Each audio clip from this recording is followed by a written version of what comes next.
What up, everybody? Good morning and happy Victory Wednesday. DK Show coming to you from the TDS Telecom studios this morning. Appreciate you tuning in, however you're tuning in. If it's on the radio dials of 105.1 FM, 790 AM online, where you can stream it up at sportstalk1051.com. Got your app, download it, take it on the go. Alexa devices, just say, yo, Alexa, play WAYY.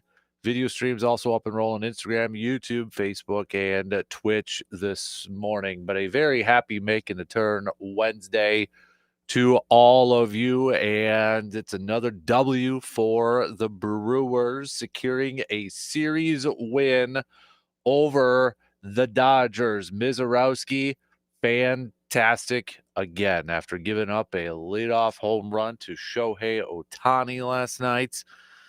It was like, all right, lit a fire under Mizz.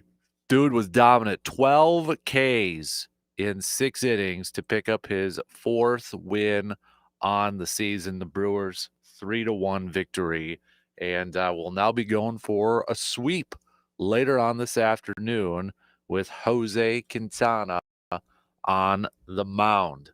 Boy, I mean, what else could we say? Yesterday saying, all right, let's see how he bounces back after struggling against the Mets last week.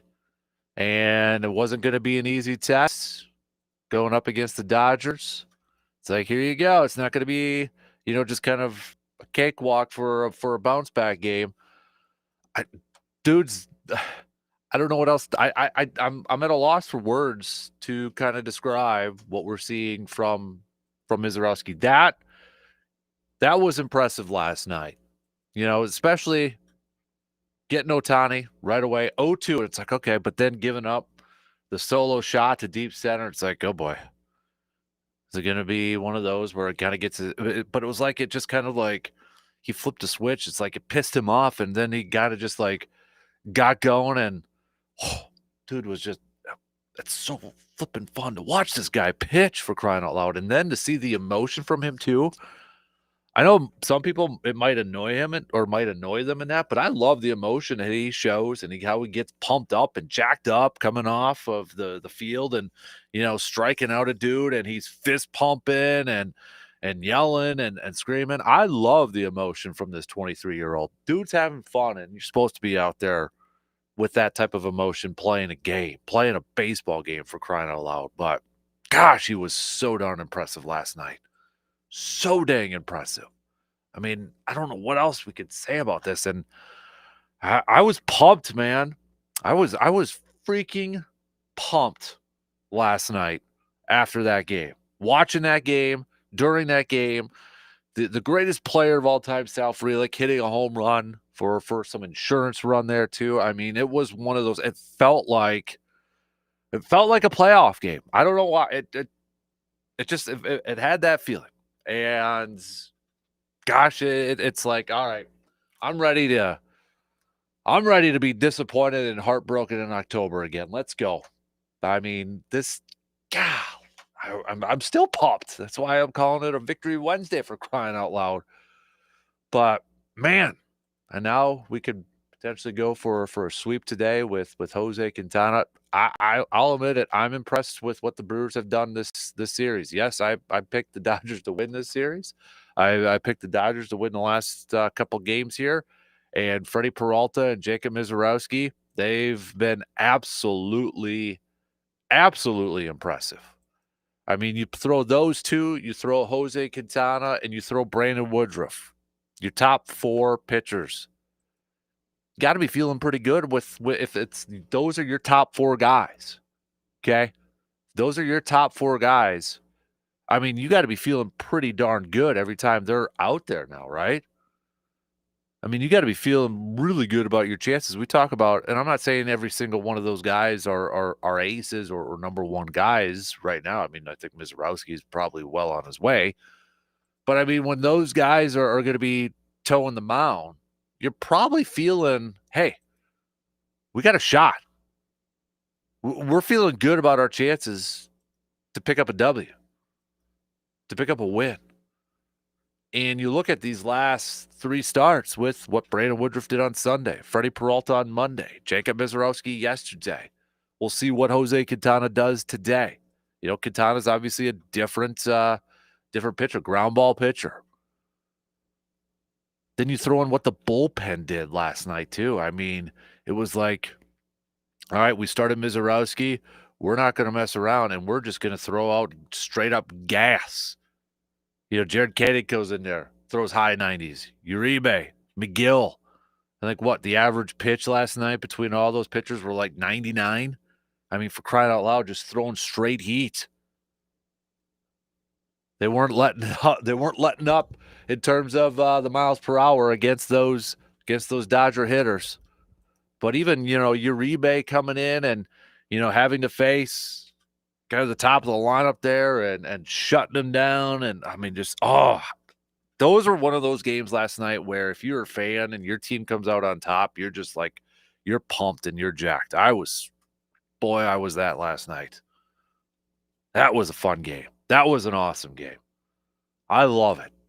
Love it. And now, I mean, okay, before this series started, we were saying, okay, is this a benchmark series? I thought it was a benchmark series to kind of see where everything was at. It was set up with your pitching staff, your offense, putting up some decent numbers.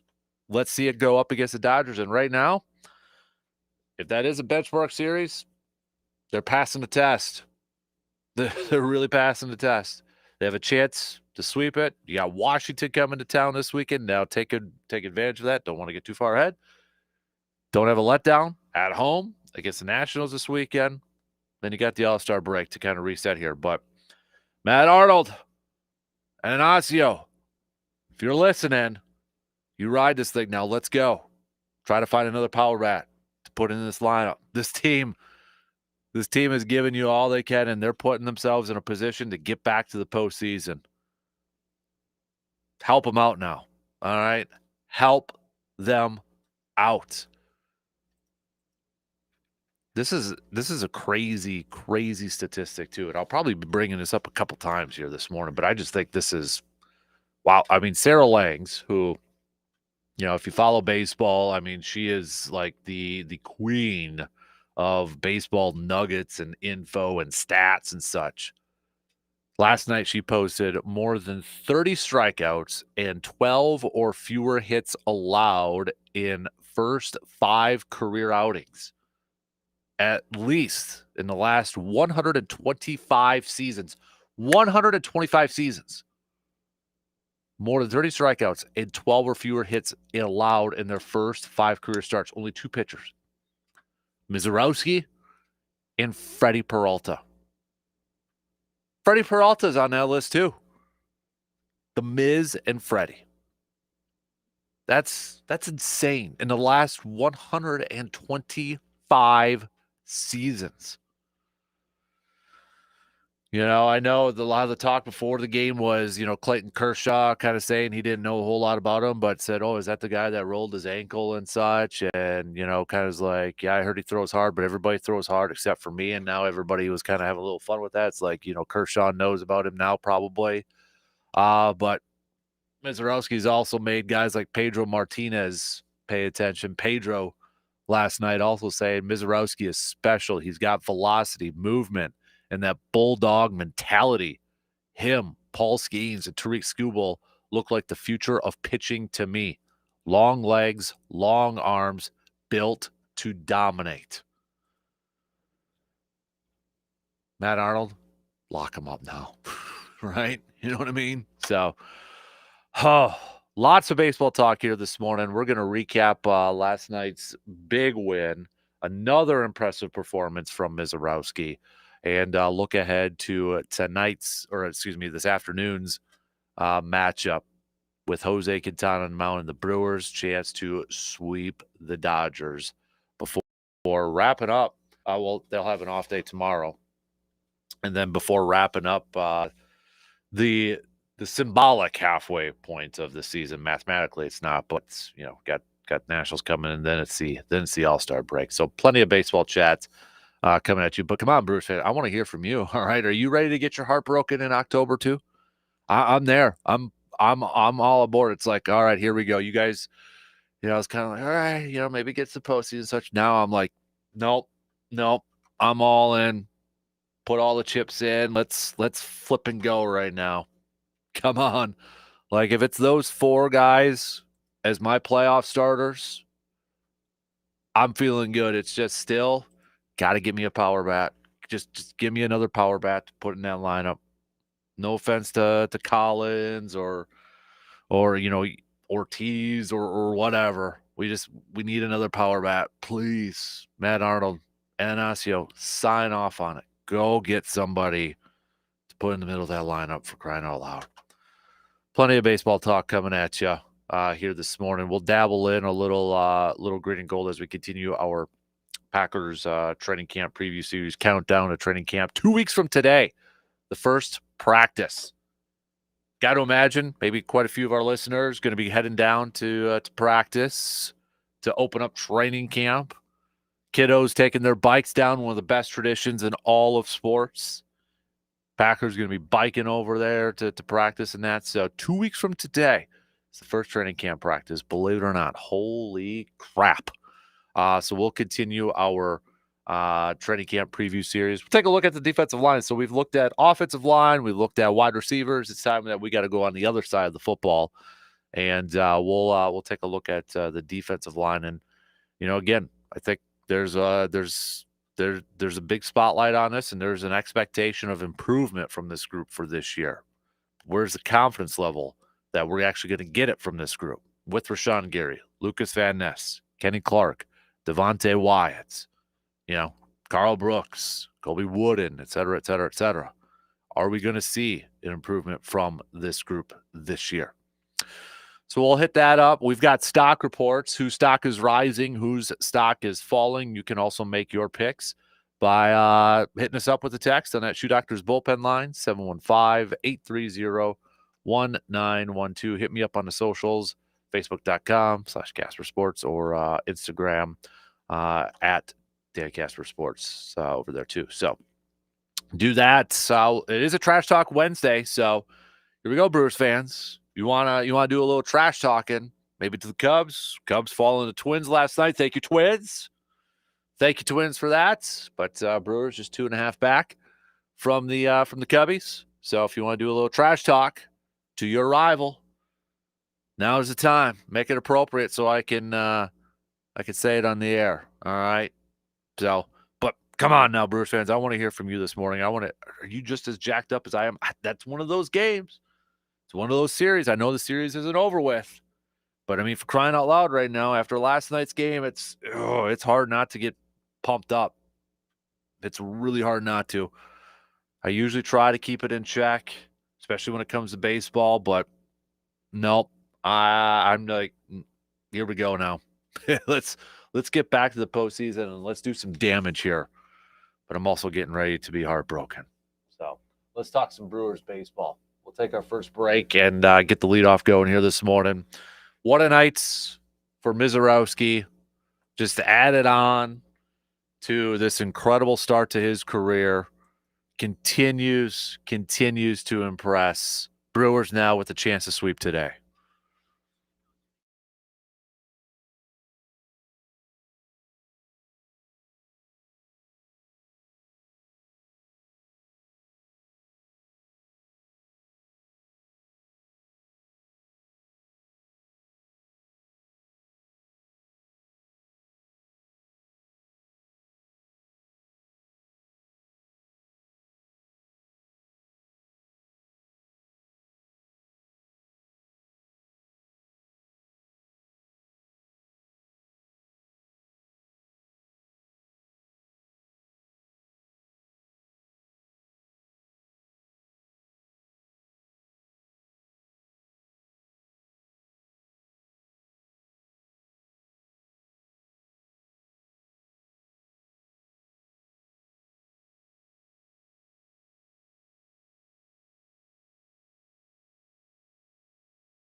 situations. Rapid radios are instant push-to-talk walkie-talkies offering national LTE coverage. For a limited time, go to rapidradios.com now for 60% off and free UPS shipping. Add code radio and get an extra 5% off. Broadcasting live from the TDS Sports Talk 105.1 studios, it's the Dan Kasper Show.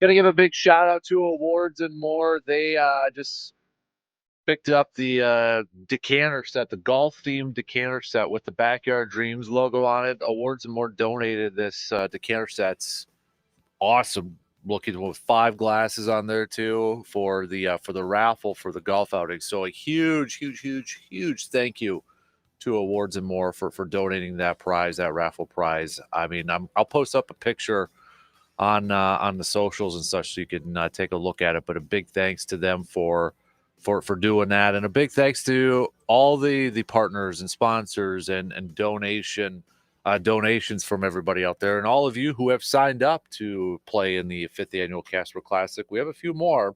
We have a few more spots open. Just get to sportstalk1051.com and sign up your team right now. We got a few for that 1 p.m. tee time. All right. We got the bigger title belts this year. So if you want to try to win that thing, better get it on in. All right. So let's try to sell out for this one for a 5th straight year. So every single year we've sold out, and we've got 9 spots left. Let's do this so we can help support Backyard Dreams. But again, a big thank you to everybody who has already signed up to play, who has donated raffle prizes, who are sponsors and such. Can't wait for it. Friday, August 1st, going to be here before you know it. And one of those people who will be trying to compete for the title belt this year is C-Bomb, who is on the Shoe Doctors bullpen line right now this morning. Good morning, C-Bomb. How you doing? Good morning, Capitano. How are you, my brother? Are you as pumped as I am last night? Dude, what a game. Oh my God, man. It's phenomenal, ain't it? It's, the Mizz. There you go, Clayton Kershaw. Now you know who this kid is. Exactly. Yeah, stick it to him. You know what? You talked about wanting to talk smack. I hate the Dodgers, but I kind of had to have a soft spot for them as they employed, one of your show's, your program's friends there, JP Fireeyes, played for them for a while. But now that he's gone, I hate the Dodgers again. Mm-hmm. And it was great to watch him just do his thing. Mm-hmm. I agree, man. I agree. I don't know. I'm trying not to get too jacked up over a single game, but those were one of those games last night, dude, where I was just afterwards, I was ready to go. Like when you and I were at the Cowboys game for the Packers and such, and just how pumped up it was, like one of those type of games where you're just like, you're ready to go and let's flip and do this thing now. Well, you know what is giving hope now is seeing the way Mizorowski's pitching, Woodruff's back, Freddie. We finally have the horses where we can shut down a lineup like the Dodgers have, and it breathes a little hope into this team. I feel like it's almost like the movie Major League, man. At the beginning of the year, who are some of these guys? Bond, Collins, Ortiz. Who are these guys? Are Woodruff's down? We didn't have Mizorowski. It's like we hope to be relevant. And look at us here, just. As the season goes on, getting stronger and stronger and stronger. Unfortunately, it's given me hope. That's where I'm at, though. Like, I'm ready to be heartbroken in October, dude. I'm at that point. Oh, it could be magical, brother. I have a question for you, though, and I'm hoping you can enlighten me because I will not pretend to understand salaries in Major League Baseball. Okay. So, you know how the Brewers, they gave Churio that huge deal before he ever even swung a bat, but in the long run, it's going to be really cheap compared to what he could have got if he did what he's doing for a couple of years and went to free agency, right? Yep. Would it make sense, and maybe you can explain arbitration to me a little bit because he's like on a 1-year deal, but he's got, arbitration for a couple of years. Would it be better to take advantage of that arbitration or try and lock him up at it'd be a big contract today, but in 5 or 6 years, it'll be much bigger. You know what I mean? Yeah. So like Mizorowski, when you hear NFL draft picks, you hear the rookie contracts, and they're pretty much already set on a pay scale, right? And if you look up Mizorowski's contract, it might say he's got a 1-year, deal, but he's pre-arbitration, and essentially that's the same as a rookie contract, for football. But pre-arbitration essentially refers to the first 3 years of a player's career, during which that salary is typically set up by the team. There's limited player negotiation with that, but then when they reach arbitration, which we've heard about more, remember the Corbin Burns arbitration ordeal and the Josh Hader one where, they could meet and that's where they usually get a bigger pay raise there, and the players agents have a little bit more of a say in that. Pre-arbitration, it's more the team has more control over that. Players don't really have much negotiation power. So it's essentially like a rookie contract. But I mean, from a team's perspective, I think it would be smart to do a Jackson Chourio deal. Remember, they did something similar with Freddie Peralta. That worked out. They did it with Aaron Ashby. That's still kind of questionable. I think the biggest question is, would Mizz want to do that? Would Mizz agent want to do that at this point? It's like, do you want to sign a deal right now where eventually he might be overperforming that, but then he has the long-term security in case he does get injured? So I think it's probably up to the player. If you were Mizz, would you sign that for security, or would you bet on yourself and maybe make $400-500 million, whatever the case it may be, in just a few years? What would you do? Well, it's easy to say from sitting in my seat because I know it's never going to happen, right? Yep. Oh, it's easy to leave $400 million on the table if you're getting $400 million, right? But Yep. That's easy for me to say. I'm not the one throwing away $400 million. In my opinion, you take as much as you can get when you can get it, because tomorrow's never promised, right? Right.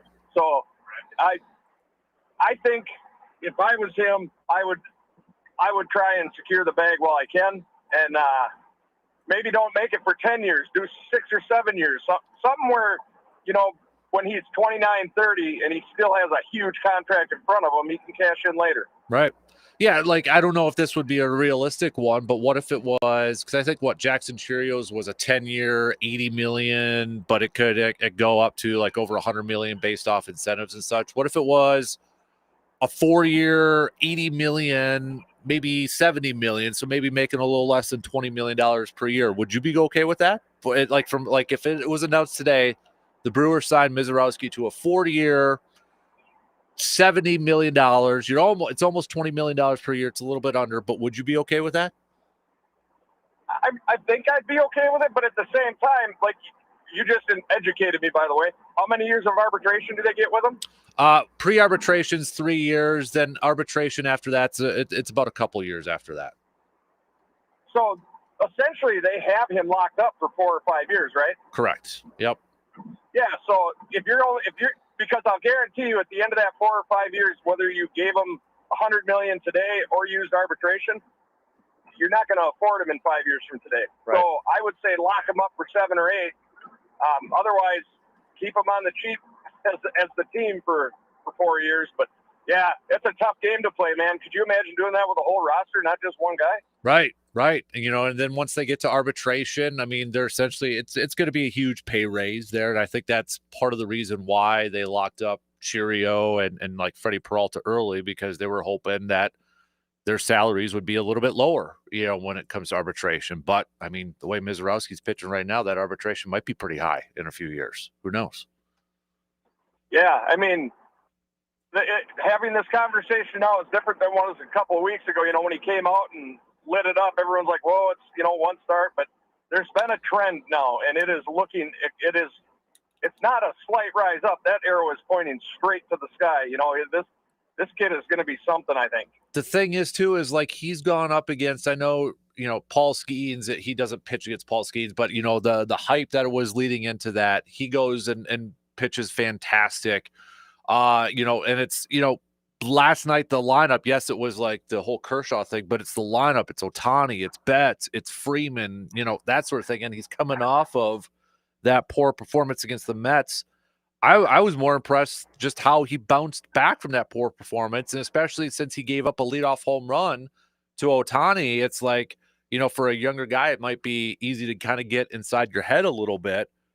It was almost like that flipped a switch for him last night, and it pissed him off, and he just got dialed in even more after that. Yeah, exactly. And I was going to say that. Yes, going up against Skeens is one thing, but you're playing the Pirates, right? Right. Now you're playing the NL All-Star team, and he, especially like you said, after Ohtani blasted that one, it's like, oh boy, here we go. We still got to deal with Freeman and a couple batters. It's only the first inning. What's going to happen? And he locked in and did his thing, and boy, that was just impressive. I mean, 12 Ks against the Dodgers on the road, just phenomenal. Mm-hmm. Yeah, I mean, I think we're kind of losing some words to describe what we're seeing from Mizz so far. So, but get a power bat now, right, C-Bomb?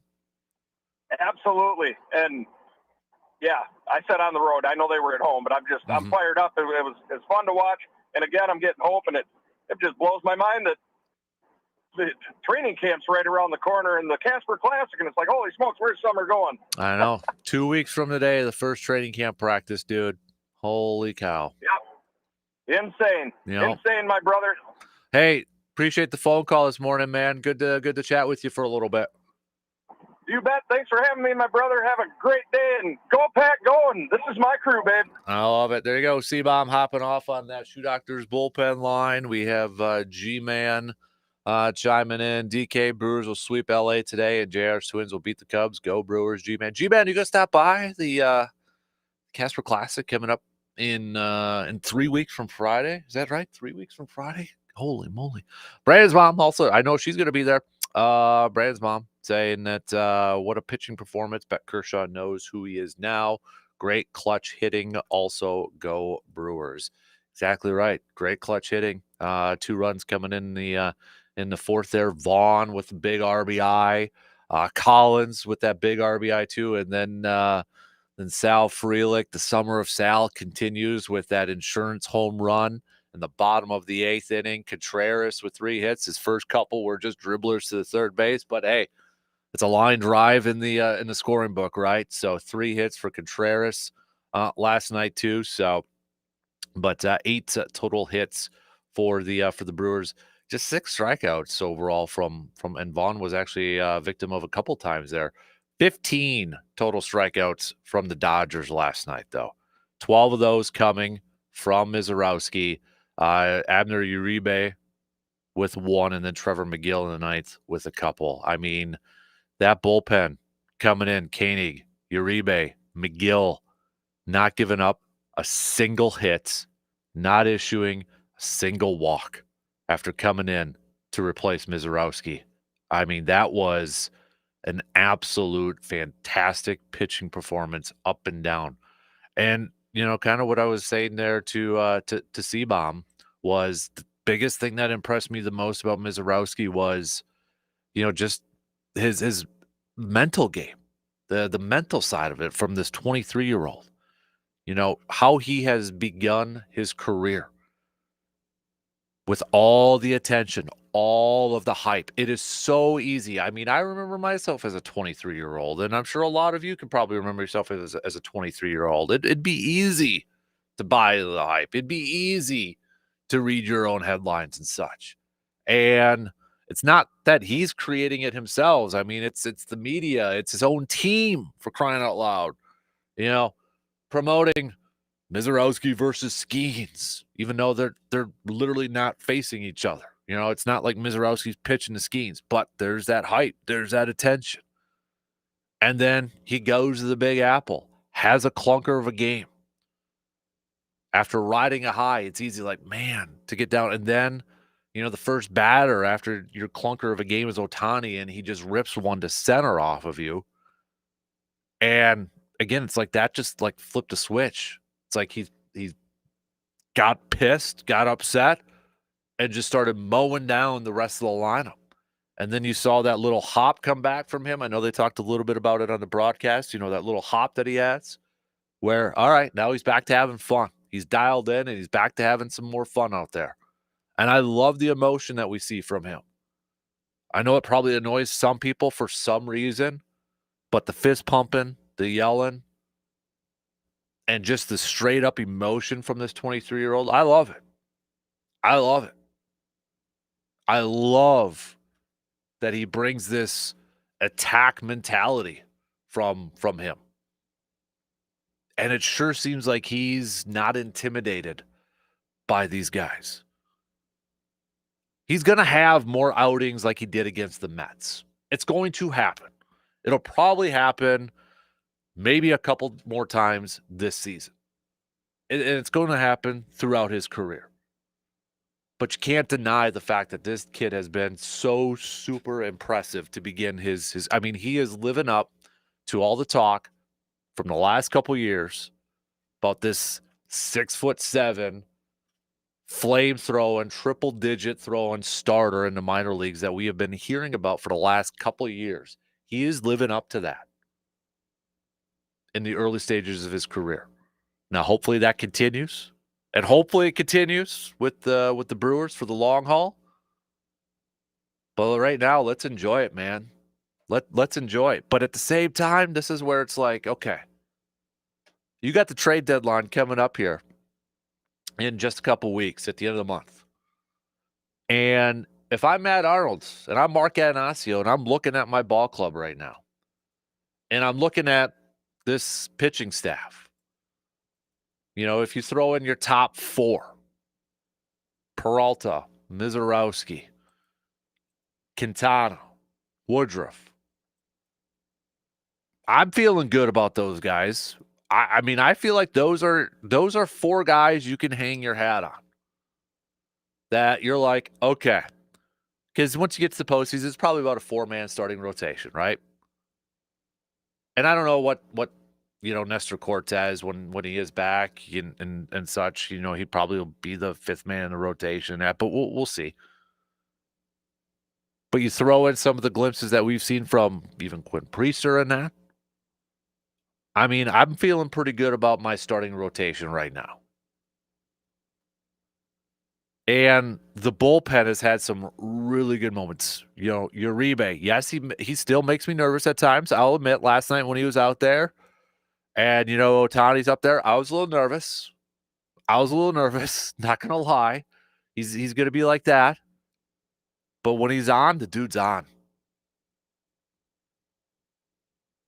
I'm feeling good. It's just you look at the offensive lineup, and while they have, especially when you go back to the month of June and you look at, into July here, they're putting up good offensive numbers. I was looking at run differential numbers earlier this morning, and you look at it, and the Brewers are one of the top teams now for all season in run differential. I know it's not a tell-all, be-all stat, but it's one of those stats that I like to look at a little bit. And when we look at it compared to the other teams in the major leagues, you got the Yankees at a plus 102. Tigers are tops with plus 112. So it's the Tigers, it's the Yankees. And then the Cubs at 119. Excuse me, I forgot about the Cubs. So Cubs 119, they're tops. Tigers 112. Yankees plus 102. Then it's the Brewers and the Dodgers plus 67 run differential. And a lot of that has been from the last couple of months. And the other number I like to look at here is your record versus teams with a winning record above 500. The Tigers are 24-17. The Astros are 28-19. The Mets 25-19. The Brewers 27-22. Giants 25-18. Those are teams. Just some of those teams. But then you got teams like the Blue Jays. Okay? They're about 26-24, just a couple games over. The Yankees are 22-26 against teams with a 500 or better record. The Cubs 25-27, a losing record against teams with a 500 or better record. Only one team in the NL Central has that winning record. Brewers, 5 games over 500. Even the Phillies, 23-25 against teams with a 500 or better record. I mean, the Brewers, you can't say the Brewers aren't doing, with their 52 wins now on the season. Can't say that, well, they're doing it against, easy schedule. No. They've picked up a couple wins now against the Dodgers. They've won this series. They're going to try to go for the sweep. They've swept the Phillies. They've done it against some good teams too. But if you're Matt Arnold and Mark Anasio, just please now, what you've seen what your team is doing and seen what they've accomplished so far, and after kind of a sluggish start to the season, and to see where they're at right now, go, please go find a power bat to insert in your lineup. I don't care if it's a third baseman, if it's a shortstop, or if it's an outfielder. Just please go find another power bat to insert into this lineup. Yes, you may have to send a prospect or a couple of them. You might have to do that. All right.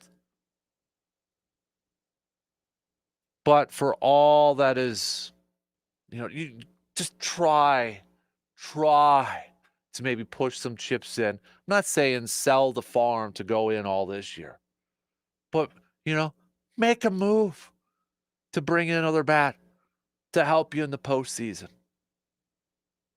I don't want to get to the postseason again in another year where it's like, ugh, are we going to be able to score enough runs? We need another bat for the middle of that lineup, man. And please, Arnold and Anasio, find that man. And please try to make that move. Brewers fans, I want to hear from you. All right, are you kind of like, I'm getting my hopes up. I'm not trying to, but I'm getting my hopes up. I'm falling in. I'm ready to be disappointed again in October. I hope we're not disappointed, but for crying out loud, gosh, this team's fun to watch. They're still missing, I think, that bat. They're still missing another bat. But, jeez, if they can do that, come on. There's got to be more Brewers fans out there that are excited about this team right now. Let's take a quick break. We'll be back to finish up the first hour after these quick words.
Eau Claire Express picked up a win last night. Another win against Thunder Bay. They've got a doubleheader today. So if you got nothing going on, a little bit later on, a few hours from now, 11:05 first pitch, then later on tonight. So head on out to the ballpark. Maybe have a little extended lunch at the ballpark at Carson Park for their doubleheader against the Minot Hot Tots. So, and their All-Star break's going to be coming up next week too. So 11:05 first game today, 6:35 for the second game tonight.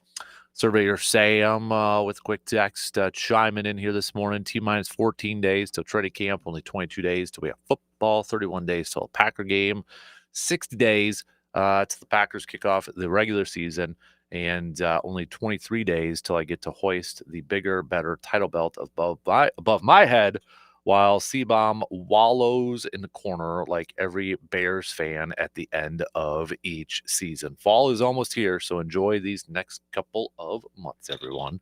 It is a Trash Talk Wednesday, so C-Bomb, or excuse me, a Surveyor coming in with the trash talk there. I like it. Send the rest of your trash talks on over to our bullpen line, 715-830-1912. I'm holding one of these bigger, better title belts, and even if I somehow don't win it this year, I might just have to buy one for myself to put up in either the man cave or the studio, just because these are pretty darn sweet. I'm not going to lie. These are really, really sweet. So, all right.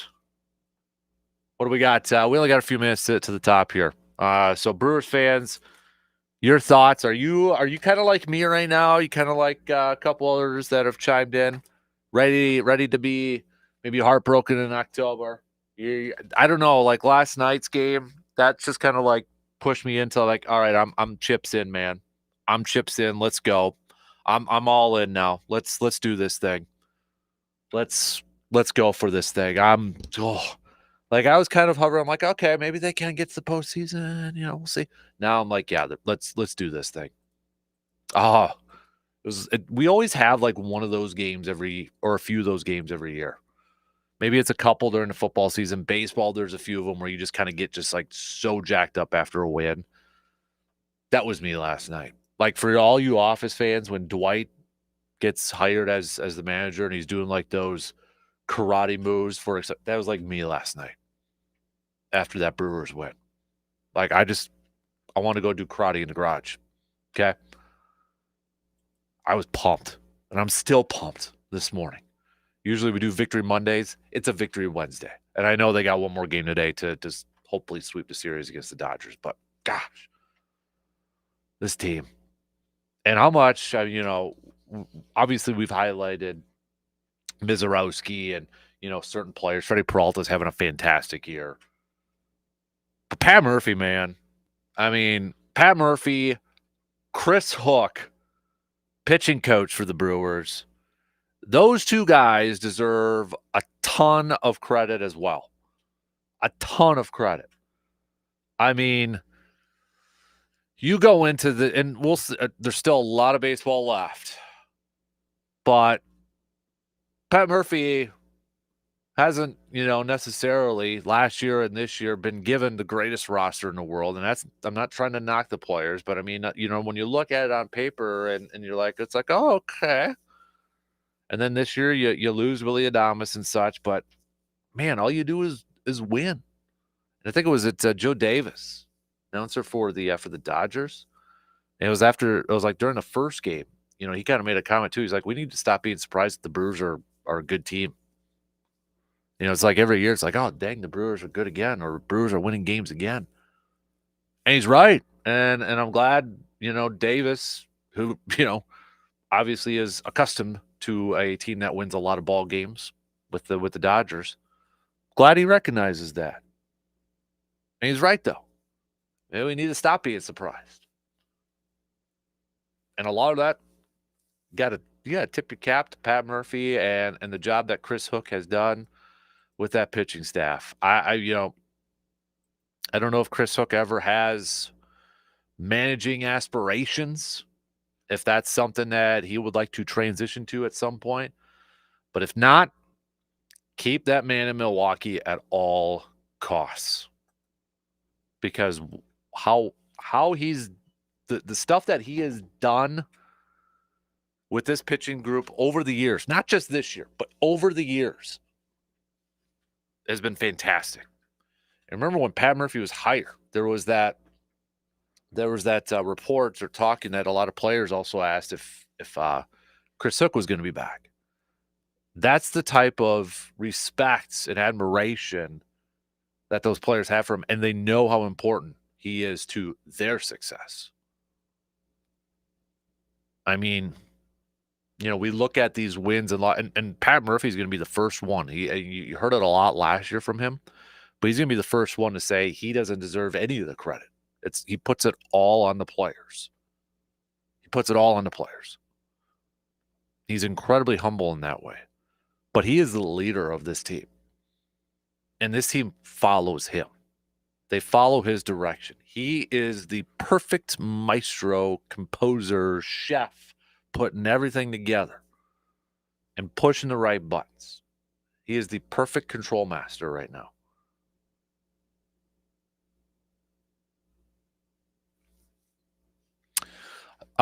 First game, C-bomb, crying in a corner is when Surveyor Sam is trying to eat hot wings. Let's see if he can hoist that belt by keeping his foot wedge in the bag. So there you go.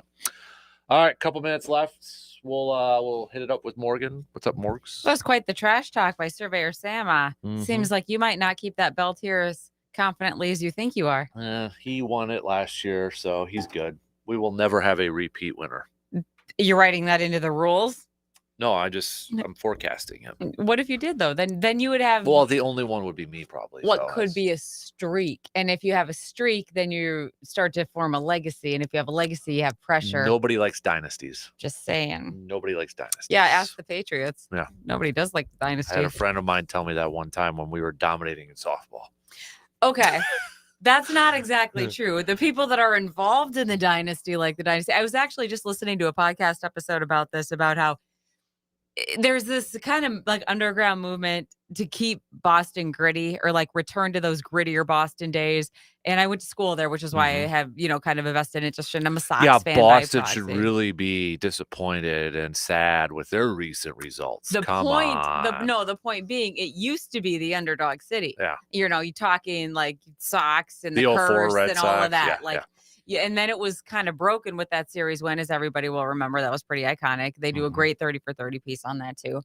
And now it's almost like it's sleek and chic, and the Pats have their dynasty, and it's not the same. It's not the same as that like gritty underground kind of rough and the Red around Sox the edges. Bearded guys and all that. I miss that. I do miss that. Is there any dynasty That's what that happens you're when you get hottie behind, toddy. I don't like hottie toddy. Take your Jeter and shove it. I was a big Jeter fan. Not a Yankees fan, but I like Jeter. See, I can't separate the two. But then again, I live next to Fenway, so I'm not allowed. I would feel like it's sacrilege. Brewers first because I'm from Wisconsin, but my secondary team is the Sox. Yeah. Is there a dynasty that I like? Yeah. Yeah, the 60 Packers. Oh, so historical dynasties are okay. So I see it's one of those like revisionist history things. History is okay if you rewrite it, but living a dynasty in real time stinks. Right. Yeah. What's your least favorite? Well, hey, Bulls are, you would say arguably the Jordan Bulls era is a because dynasty. I was very much a Jazz fan for a few games for a couple of years. So take us through the sports wheel: football, basketball, baseball dynasties that you like, and then football, basketball, baseball dynasties that you loathe. Well, I mean, football, we didn't really have a whole lot of dynasties in Wisconsin besides the 60s Packers. So I'd have to throw that one. But you're going to stay hometown proud for that. Yeah, okay. Yeah. Because dynasties, I think you're allowed to team jump for dynasties because I think you get tired of them, though. That's why people hated Brady and the Patriots, because he just kept winning. You said it past tense. I think that's still current. Hate Brady. Right? That's true. Yeah. Bulls, Patriots are ones I did not like. Baseball would probably be like Yankees and Dodgers. Okay. I don't know if we call Dodgers a dynasty. They haven't won a lot of World Series. They haven't, but they're one of those like opposite of underdog. Yeah, they try to buy it all the time. So money. Yeah. Money ball. Yep.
All right, second hour kicking off on this Making the Turn Wednesday. A big thanks for making us a part of your start here. Brewers fans, I want to continue to hear from you as the Brewers will try to go for the sweep later on today against the Dodgers. First pitch, around 1:10-ish. Quintana on the mound for the Crew. Your reaction, your thoughts from the game last night. Mizz with another electric performance. We spent the first hour talking about that. We'll have some stock reports coming up a little bit later on. It is a Trash Talk Wednesday. So if you want to trash talk against your rivals, make it clean, make it fun, text them on over, and we'll hit that up. So let's continue our Packers training camp preview series as we are now 2 weeks away from the first practice of Packers training camp. And we've touched on the offensive line. We've touched on the receivers. Let's take a look at the defensive line. You look at it, base starters, probably Lucas Van Ness, Kenny Clark, Devontae Wyatt, Rashawn Gary. After that, Kingsley Enagbare, Carl Brooks, Colby Wooden, and then some rookies. Sorrell, you got Warren Brinson over there, Stackhouse, who is probably going to be a guy that is going to be kind of your run defender. And then Colin Oliver, also another draft pick here. You know, when we talk about these storylines heading into training camp and preseason, this is probably going to be one of them up there, but we're probably really not going to know how effective they are going to be when it comes to the regular season. Like, how productive are these guys going to be? But there's no question about it. This is a group that has to be a better performing group than what it was last year. It was disappointing in some aspects. And we have heard Jeff Hafley, we have heard Matt LaFleur, we have heard them constantly talking about we have to get home with 4 rushers. We have to get after the quarterback with our down rushers. That's the style of defense that they want to play. That's the style that they want. They don't want to have to bring in any extra blitzers.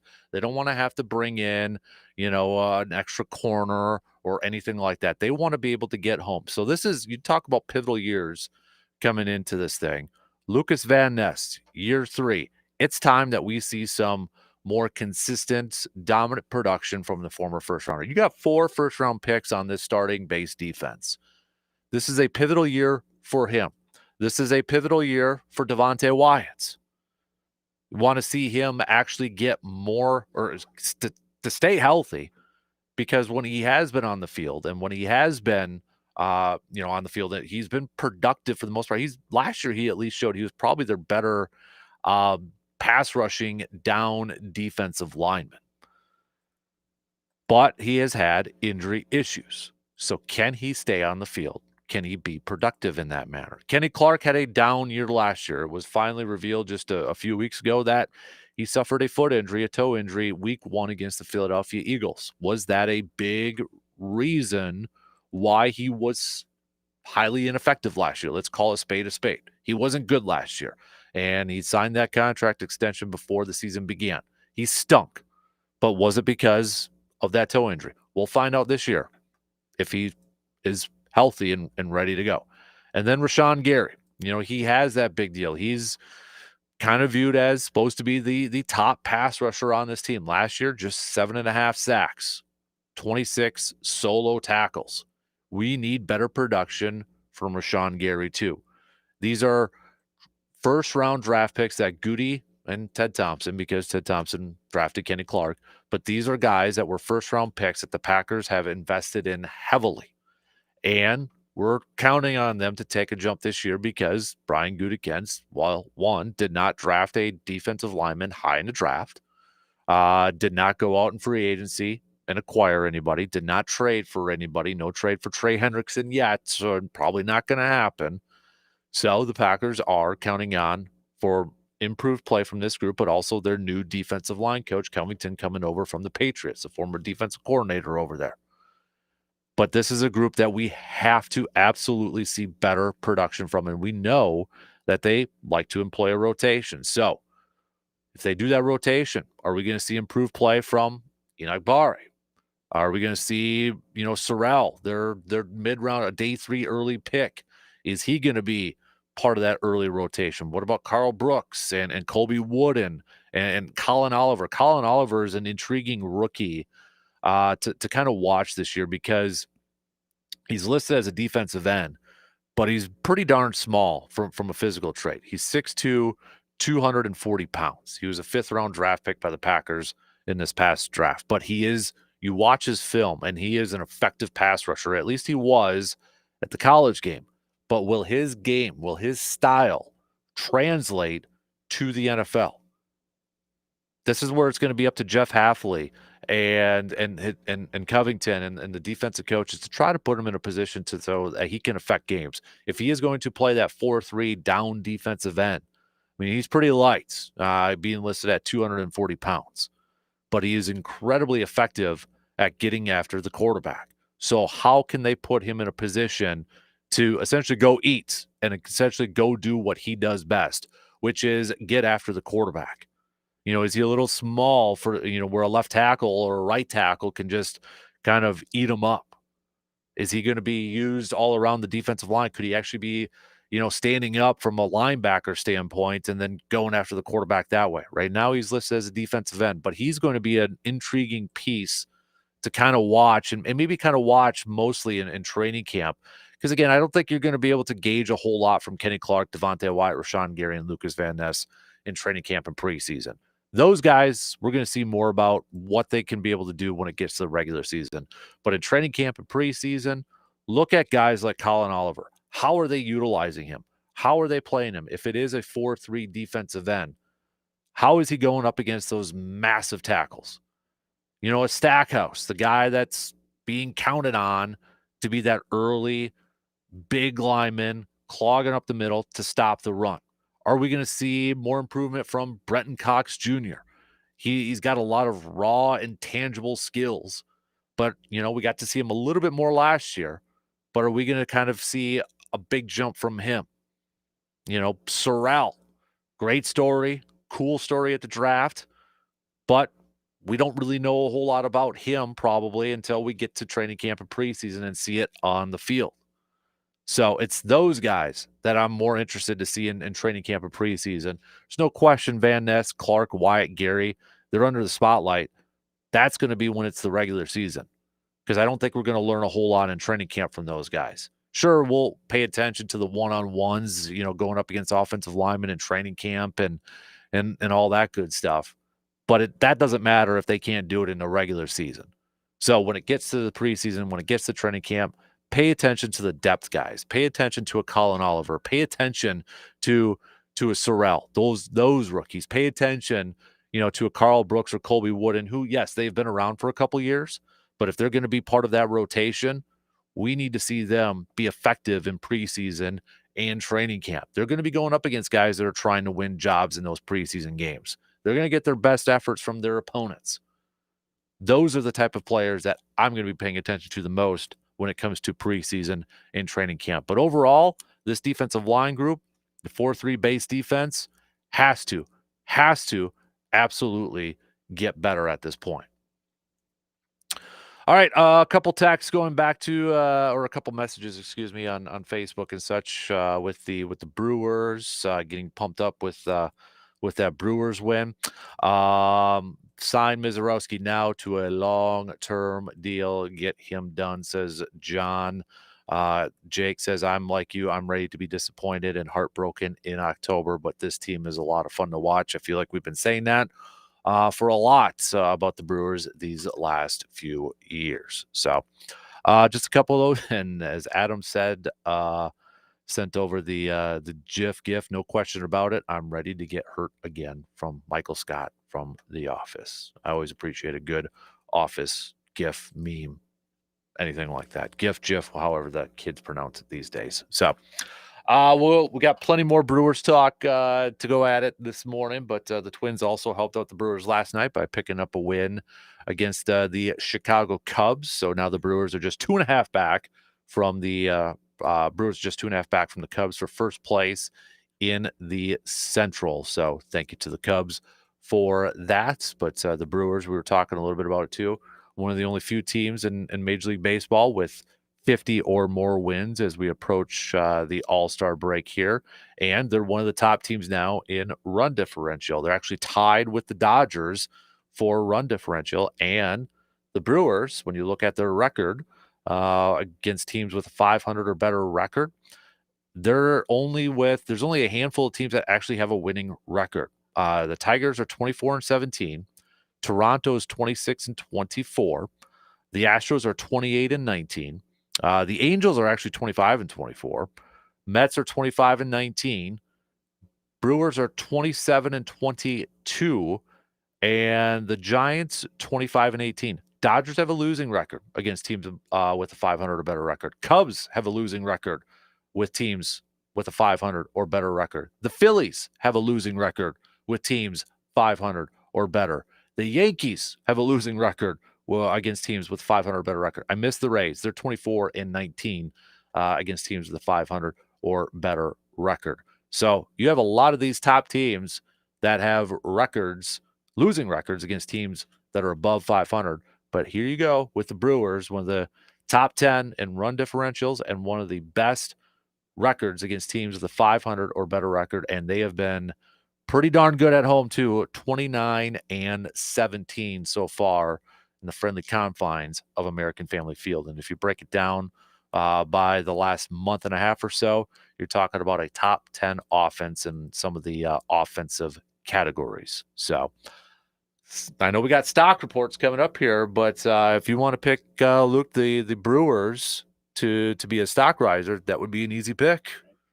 They are, in a way. Yeah. I can already tell you that it is very, very Brewer related for my stock riser. Mm-hmm. Yeah. Gosh, So that was incredible last night. how impressed as an outsider, as a Twins fan, have you been with the Brewers in the last, let's say, since June? Very. No. Mizz leading a lot of it, but obviously it's not entirely him because he pitches one every 5 days or so. Yeah. Right. So Yeah. he can't win all the other games. Plus, he can't even win the games he's in because he's pitching and then he's pulled after the 5th or 6th inning. That's it. Gosh, this is a classic Brewers team. They just figure out, okay, a little bit here. We'll hit some home runs over here. And one guy will be a Sal Frelick and go off. And Hey, yeah. That's the GOAT. Right. He is the greatest of all time. How upset were you that he did not get into, at least not yet, Yeah. injury substitutions into the All-Star game? Oh, yeah. I mean, he was easily the biggest snub over Juan Soto. American outrage. I mean, there needs to be an investigation from Congress into this thing. Rob Manfred needs to get a committee going. Yes. How Sal Frelick. I want to play some like Italian music in the background every time, I do that. But I mean, come on. Some Godfather stuff. Oh, yeah. Should have been a make him an offer he can't refuse. Oh my gosh. Yeah. But yeah, he's the GOAT. Shout out, by the way. Buddy of mine, Garrett, early birthday gift for me. Mm-hmm. He gave this to me a couple weeks ago. It was right at the beginning of my vacation. Found it on eBay. A Sal Frelick, Robin Yount autograph card. What? Yeah. I'm like, I didn't even know they made those. Wow. I'm like, dude, you're my best friend now. Oh So- my gosh. So I was pumped about that. Mixed. I'm still waiting on my Frelick jersey to get here. So Okay. I'm all aboard on the Frelick. When is it arriving? I don't know. I gotta ask him. I through a mutual friend I ordered it. So Okay. or mutual acquaintance. I ordered it. So but Very good. yeah. And now you got to get him on the show during the off season or something. if I could get Sal Frelick, that might be the pinnacle of my career. I'll bet you probably could during the off season. I'll try. I'll try my best. Yeah. So Let's work it. I mean, he's the official brewer of the Dan Kasper Show, yeah, I think. I think the new studio will just be Sal Frelick Studio. That's Trying. Okay, now don't send out pictures or anything because then they get creeped out because they're like, why do you have all these pictures of Sal Frelick up there? He is the GOAT. I He is the understand GOAT. that. He's So, very he is good. the You GOAT. would So- not trade him. So you saw those like ESPN's for Acuna Yeah. trade options and Frelick amongst a whole slew of others. Mm-mm. No. Mm-mm. Would No. before saying like obviously not him or anyone, is there a scenario where you would want Ronald Acuna Jr. Oh, I would love on the- Ronald Acuna Jr. I mean, you worry a little bit about the health stuff with him. You know, he's dealt with some injuries and that, but the dude's a flipping talented player, and he easily could help the Brewers, no question about it. Mhm. I mean, that would be a lot of fun to see him and Jackson Cheerio in a lineup for at least a couple of years, but Yeah. not with for Sal Frelick. Sal Frelick's one of those players that every winning team needs. Yeah. He's one of those role player. I think the title Glue guy. Yeah, I feel like those get negative connotations attached to it when you say role player or but they're so pivotal. You know, they're so pivotal with that. And Sal Frelick's one of those guys. Mhm. So Yeah, I mean, leadoff hitter, the defense that he provides, the energy that he provides. Come on now, dude's already got 7 home runs, well on his way to 700 for a career. I'd also be wary of the injury potential with Acuna. Like Mhm. trade off all these guys, and then guess what? He got injured. Now you're really low on. Nah, I wouldn't do it. Mm-hmm. I would not. I want to ask this to Brewers fans. I asked Seabaum this when he called in this morning, but you know, obviously a lot of Brewers fans are saying sign Mizorowski now. You know, the whole Jackson Cheerio, Freddie Peralta, you throw in the Aaron Ashby because Aaron Ashby did the same thing. Pretend you are Mizorowski though. Would you sign or would you bet on yourself? You'll have to wait a few years because you're under pre-arbitration right now, which is essentially a 3-year rookie contract. Then you have arbitration after that. Now, you will, just a reminder, pre-arbitration, players don't have a whole lot of negotiation power. It's essentially league minimum. Mm-hmm. Arbitration, well, we've heard those stories. You're going to get a pay raise. Maybe not as much as you'd like, but you will get a significant pay raise. But if you're Mizorowski, would you take the security now? Maybe a 5-year deal, let's say, where maybe you're making $15 million a year. Would you take it or would you bet on yourself? After 4 starts? Oh my gosh, that's early.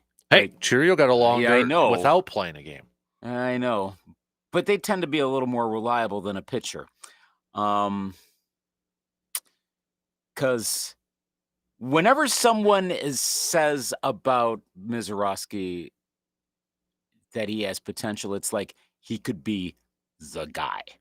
We're talking potential, like whomever is the peak pitcher of baseball at any given moment. So we're saying like Zach Wheeler right now, like he could be that good. On the other hand, there is definite potential that what we saw against the Mets could end up kind of becoming the norm as well. I would encourage anyone. It got a little too jargony even for me, but I would encourage anyone wants to get an idea of how much of a surprise the Mizorowski rise has been and where it could potentially go. Listen to was one of last week's Baseball Tonight podcasts. Paul Hembekides was guest hosting. They had Kylie McDaniel on from ESPN. They're scout guy. Of course, they have him on right now because the draft is impending. They had a whole segment on Jacob Mizorowski and how early on, like, yeah, no, like wild and all sorts of stuff, and then suddenly it turns around, and where you could see this going in 2 wildly different directions. And having listened to that, and again, that's one evaluation, but that's these are the folks that pay attention way earlier than any of us do. I really want to see like 3-4 more starts minimum before I would even make an offer. Now I'm thinking from the Brewer perspective. From Mizorowski's perspective, I guess I'd like to think that he believes in himself enough to not take the immediate contract. Because otherwise you're like, okay, yeah, I got a couple good starts in me. Maybe I'll be this way, but I got paid. Like, and maybe he keeps performing that well, but that doesn't strike me as confident. But I mean, that's more of a personal thing as opposed to what's the right thing for a baseball player to do. I don't know. If you were him, would you take a Godfather? There's a second reference. Make a offer you can't refuse. I can't do an Italian reference. Yeah, it's an offer you can't refuse. Would you take that kind of offer right now, coming off of his performance against the Dodgers? If I'm Mizorowski, here's the thing. You know, we talk about security like in case you get hurt. Now, let's assume with the pitcher, what's everybody assuming? He's going to have a Tommy John. right? I mean, that's I'm already bracing myself for that. But has that really derailed players from getting contracts? Mm-mm. And they come back from these too, right? So that's the other part in this thing too. Is like, I mean, okay, let's say, knock on wood, it doesn't happen, but let's say it happens next year or something like that, and he's out for a year. In a couple years, is that going to derail a team? And then if he comes back, is that really going to derail somebody from giving? I don't think so. And actually, that might be beneficial to the Brewers if they give him a lot of money now, but it wouldn't be as much money as later. But then you end up with him as an above-average pitcher signed to that kind of level contract. That's okay for the Brewers. I mean, Mizz, well, heck, Mizz is getting paid at that point because if he gets injured, hasn't had a let's say it happens later this year, mid-September. Big injury, Tommy John, Mizz out for 2026. Think he's getting a contract in 2026? No. But I don't think that'll derail a team in the future from giving him one. Right. If he comes back, I mean, it'll come around. Yeah. And so I don't think it's one of those. It's like, oh, yep, he's done. It might. He will, if he continues this, he will get a huge deal, even if he does suffer an injury the next year, a couple of years. I think everybody's just kind of foregone conclusion. Yeah, he's going to throw. Yeah. The only other thing would be, and this might be a question for Dr. Crow, is like, could he actually blow up his elbow completely to where he can't throw anymore? It's his figure is that's where. I mean, that length. What did McDaniel say? This is like the if you wanted to sim a baseball player or something with a pitcher, like he's the guy. Yeah. And to a lot of people, then that doesn't quite look right, but it still works. That's where it makes me a little concerned. But again, maybe he's built a certain way. There are certain players you're like, okay, that guy totally is getting injured, and they never do. They're a unicorn. They've got the body to hold it up. Well, remember, Randy Johnson was tall and lanky too, and later on, he did have a Tommy John, but that was later in his career. So maybe this is what we're seeing right now. And, we can't forecast that stuff, but I can't remember who the pitcher was, but they made the joke at one point. It's like, you're not really you're not really a pitcher or something like that until you do get a Tommy John surgery, or, it's just, plan ahead that you probably will have a Tommy John surgery. So I think if I was Mizz, though, I would probably say I'm going to bet on myself. I would. I think at this point I would. So it's a little different. Freddie Peralta, yes, came on the scene hot, but we weren't putting up boxing promo posters with Peralta versus insert other pitcher here and stuff.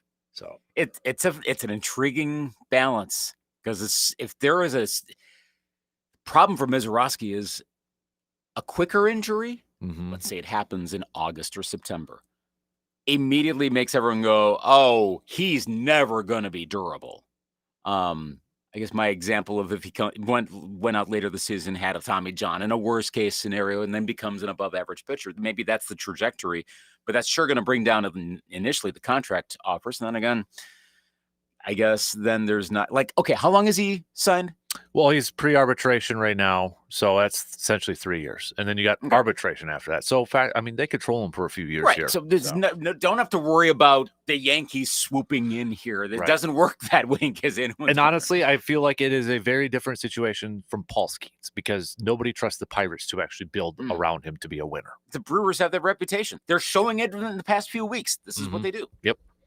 All right, we got to take a quick break. Definitely more Brewers talk throughout the rest of the morning. Get me those stock reports, though. Whose stock is rising, whose stock is falling. We'll be back in just a couple minutes.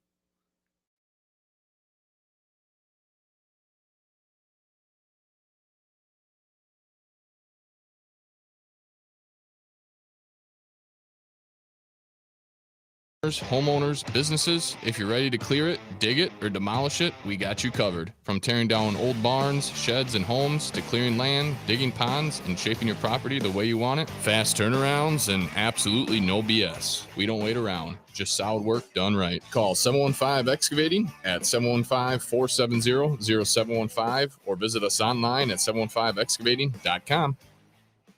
For all of your grocery needs, just head to Hy-Vee in Eau Claire. They offer fresh produce, quality meats, and a wide selection of everyday essentials, all in one convenient location. And now with summer here, you need to load up on more snacks for the kiddos, or maybe some quick meals for all of your running around you have to do. Well, hey, Hy-Vee has you covered there too. Plus, their staff is so friendly and ready to help, making your shopping experience easy and pleasant. So when it comes to your shopping, shop smart. Shop Hy-Vee in Eau Claire. $5,000. That's the average amount of money people in the U.S. are now spending on gas in a year. $5,000. That's crazy. If you drive, you have to download Upside, the free app that gives you cash back every time you get gas. That's right. You can earn real cash back with Upside just by buying the gas you're already buying. You can literally start earning cash back today. I use Upside every time I fill up, and I've already made around $300. You're putting gas in your car anyway. Why not get real cash back? If you like free money,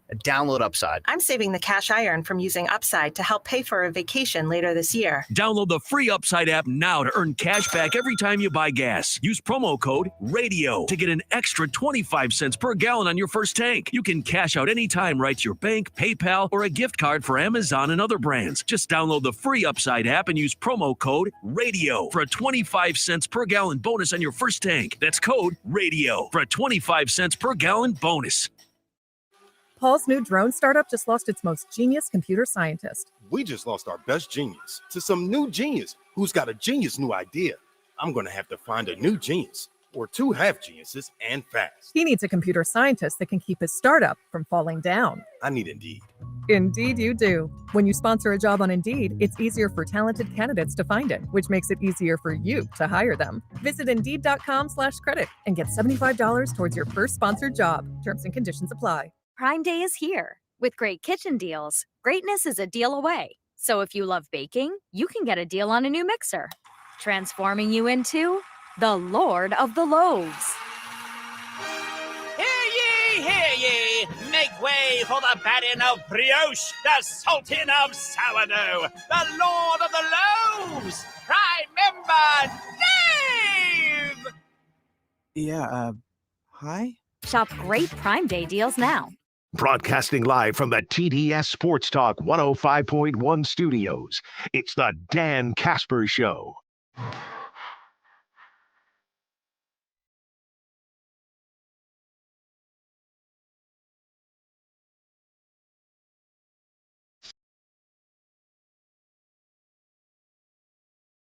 Got a lot of you chiming in, still with the Brewers. We will get back to some more Brewers chats here momentarily. It is terming it a Victory Wednesday this morning there, Lucas. Usually wait for that on Mondays, but, during the football season. But it's I think it's due. It's due after yesterday. So Yes. a lot of enthusiasm right now with the Brewers.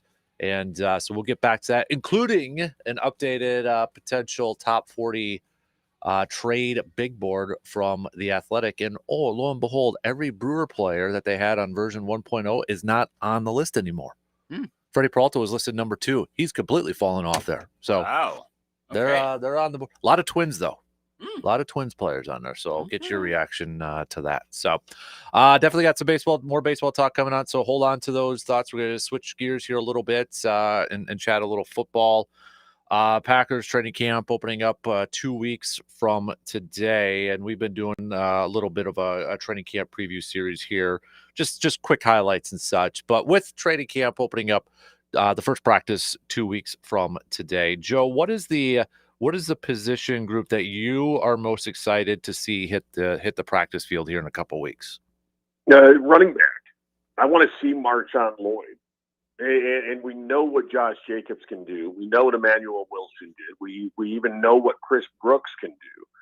But I think seeing Marshawn Lloyd and what he can bring to this offense and giving Matt LaFleur another toy to play with, I think is going to be pretty cool. And also having Malik Willis a full off season, I think will be pretty cool too for Matt LaFleur. So those are just two position groups, specifically the players in those position groups, when you talk about Lloyd and you talk about Malik Willis, that have me most excited. And again, I'm thrilled that we're 2 weeks away, but I do got to say, most of the time back in the day, the Brewers were already out of it, and so it was, all right, time for football. But man, that was exciting last night. So you've got Brewer baseball playing at the top of their game with the Mizz, and now you have training camp starting in 2 weeks. It doesn't get any better. Yeah, I mean, you're exactly right, dude. So, you mentioned a couple of those groups. How interested though are you to see how this offensive line shakes up? Like, if there was a position group that you think is open, maybe for some jobs, would it be offensive line with all the shuffling around going on over there, or you maybe kind of maybe the cornerbacks over there too? Which position group do you think has the most open jobs, if you will? It'd be that offensive line. When you look at the secondary, I think based on where they are depth-wise now, you can kind of pick who's going to be where and who's going to be starting. But when you look at that offensive line, and of course Anthony Belton, the second-round pick, still hasn't signed, but that is the norm now with that second round because of the guaranteed contracts. It'll get done, but you've got Anthony Belton. You've got Rasheed Walker. You've got Aaron Banks. You've got Jordan Morgan. You have Sean Ryan. Will Zach Tom get the extension? And so, yeah, I think when you look at the mixing and matching of the players on that offensive line and the potential, again, could you see Jordan Morgan upseat Rasheed Walker at that left tackle position? Potentially. Elton Jenkins, of course, looking for a longer-term deal. So, yeah, you've got question marks on that offensive line. You also have a lot of potential. I'm very, very, very excited about the potential of this O-line. Usually when we get training camp going and the first couple practices and such, there's always maybe like a surprise player or a player that's like a ones or the twos and maybe kind of turn some heads. Do you think there is that maybe player that we're not really kind of talking about right now, but hey, maybe he might turn some heads early on in training camp? I think you look at, first of all, I think a couple of rookies. I think Barron Sorrell and Colin Oliver do have an opportunity to break into that two deep. And so I think that'll be kind of interesting. The other thing you look at is I think that linebacker crew, where's Isaiah McDuffie? Where's Tyron Hopper fit in as far as those things go? So, yeah, you've got some guys that you can look at. I do think, though, out of those two rookies, Barron Sorrell and Colin Oliver, I think one of them is actually going to be a player this year. Just not sure which one breaks out. What should be our realistic expectations for Matthew Golden this year? Realistic expectations? You look at the kind of year and I'll look back in the Packer history, and you look at the kind of year that say a James Lofton had his rookie year, or a Sterling Sharp had his rookie year. Again, they weren't 1,000-yard receivers. They put up good numbers. And so I'm seeing that 50, 60 catch type of a potential year for Matthew Golden. And already it seems that Jordan Love and Golden have some chemistry. So I don't think that's a stretch, going 50, 60, maybe hitting that 70 mark for catches. But I think if you look back at Sterling Sharp and James Lofton's first year in Green Bay, and again, statistically, they like I said, they weren't 1,000-yard receivers. They weren't like this 1,400-yard rookie year sensation. But I think if you get those types of years out of a Matthew Golden, I think that's a huge success. I think it was last year, the topic of conversation with the wide receivers was, does this team need a number one? And you had a lot of people saying, no, spread the ball around and such. Let's revisit that question for this year. Does this group need a number one wide receiver to eventually come out of there, whether it is Golden, whether it is Reed? Does this group need a number one wide receiver? I'm going to follow it up a little bit differently. I think what they need to do is establish identities for these receivers. And so, is Jaden Reed going to be that number one slot guy? Are you going to keep him in the slot? Is Matthew Golden going to stay, in that outside position? Of course, where does Romeo Dobbs fit in? I think yes, eventually, and I'm going to change the vernacular from number one wide receiver to go-to wide receiver. I think there needs to be a go-to wide receiver that on 3rd and 6 you're going to get 7 yards. When you're bailing the pocket and you've got to scramble that you can find 22 or 87 or whoever it's going to be. And so I think you do need to find that go-to wide receiver, and I think you need to establish roles a little bit more as far as in that wide receiver room.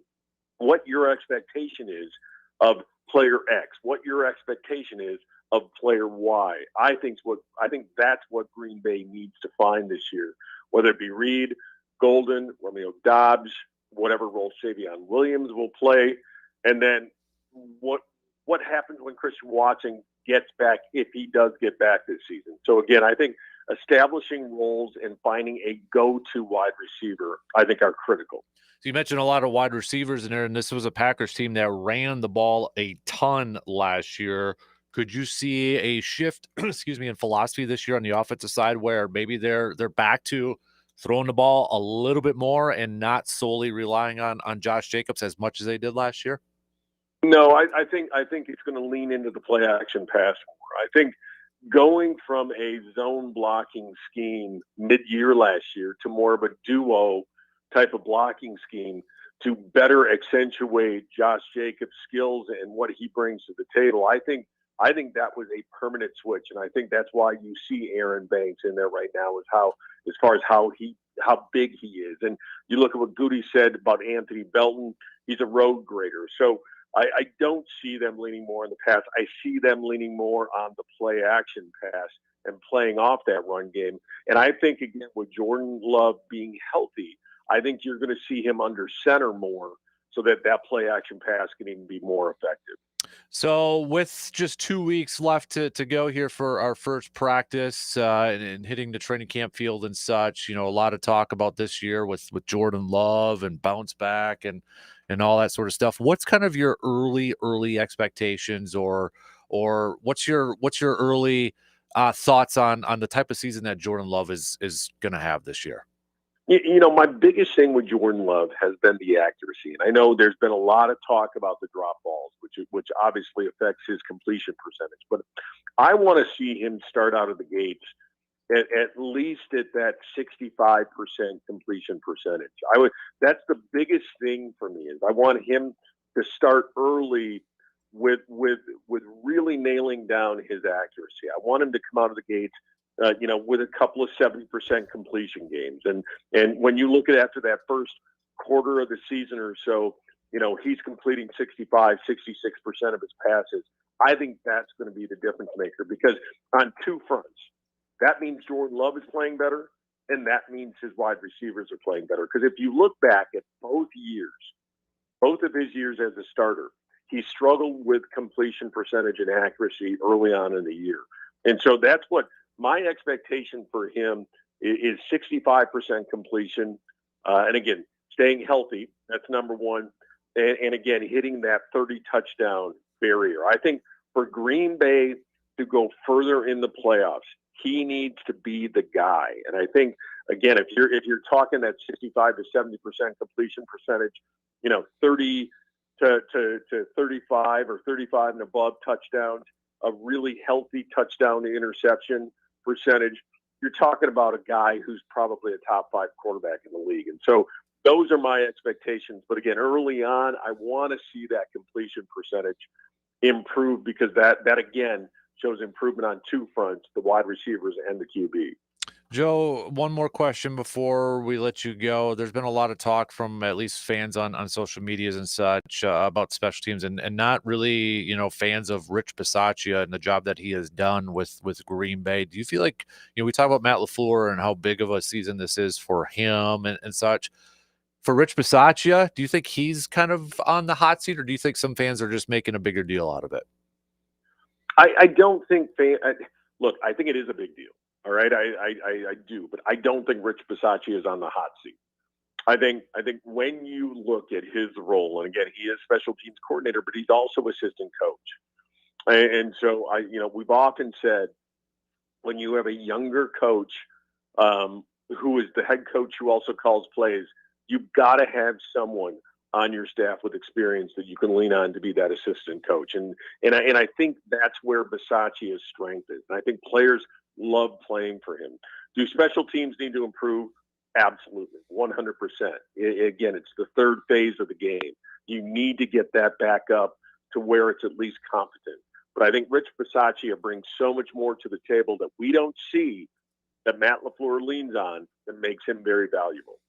He's Joe DeGuano joining us here this morning, chatting a little green and gold with the Packers training camp getting set 2 weeks from today. First practice, quarterbacks, rookies report next week. So time's almost here. I know some teams are actually reporting this week because they're in the Hall of Fame game. That would be like the Lions and the Chargers. So, Joe, appreciate the time as always, and we'll catch up with you next week. All right, brother. Again, Brewers are in it. Bucks are making moves. Packers 2 weeks away. It's a great time of year, brother. It is. It is. We'll catch up with you more next week. Okay, sir? All right. Take care, Dan. You got it. There you go. Joe DeGuano joining us here this morning. And in honor of getting ready to be heard again from the Brewers, we've got a big trade rumor. Ooh. I'll tell you about that okay. coming up after the break. Get ready to be heartbroken. I'm ready. My heart's out there. Oh, no. Oh, boy. What is that, a Backstreet Boys song or NSYNC? Tear Down My Heart. Got a take on today's topics but can't call in? Then hit us up on Facebook, Twitter, or the text line and let your fingers do the talking. This update sponsored by UW Credit Union. For every stage of life, UW Credit Union is here for every you. Delta Dental is proud to sponsor Family Sundays at Helfair Field. Play catch on the field on Sundays from 10:30 a.m. to 1 p.m. prior to Brewers' regular season home games. Admission is free.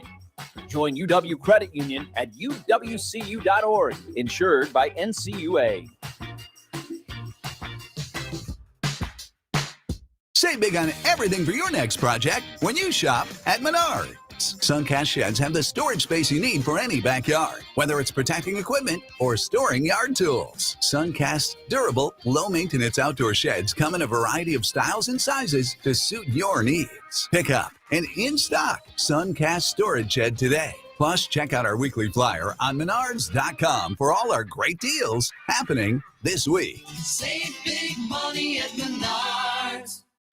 Paul's new drone startup just lost its most genius computer scientist. We just lost our best genius to some new genius who's got a genius new idea. I'm going to have to find a new genius or two half geniuses and fast. He needs a computer scientist that can keep his startup from falling down. I need Indeed. Indeed you do. When you sponsor a job on Indeed, it's easier for talented candidates to find it, which makes it easier for you to hire them. Visit Indeed.com/credit and get $75 towards your first sponsored job. Terms and conditions apply. There aren't many people as sports smart as he is, so he tries to use tiny words so people like me can easily follow along. That doesn't make sense. The Dan Kasper Show.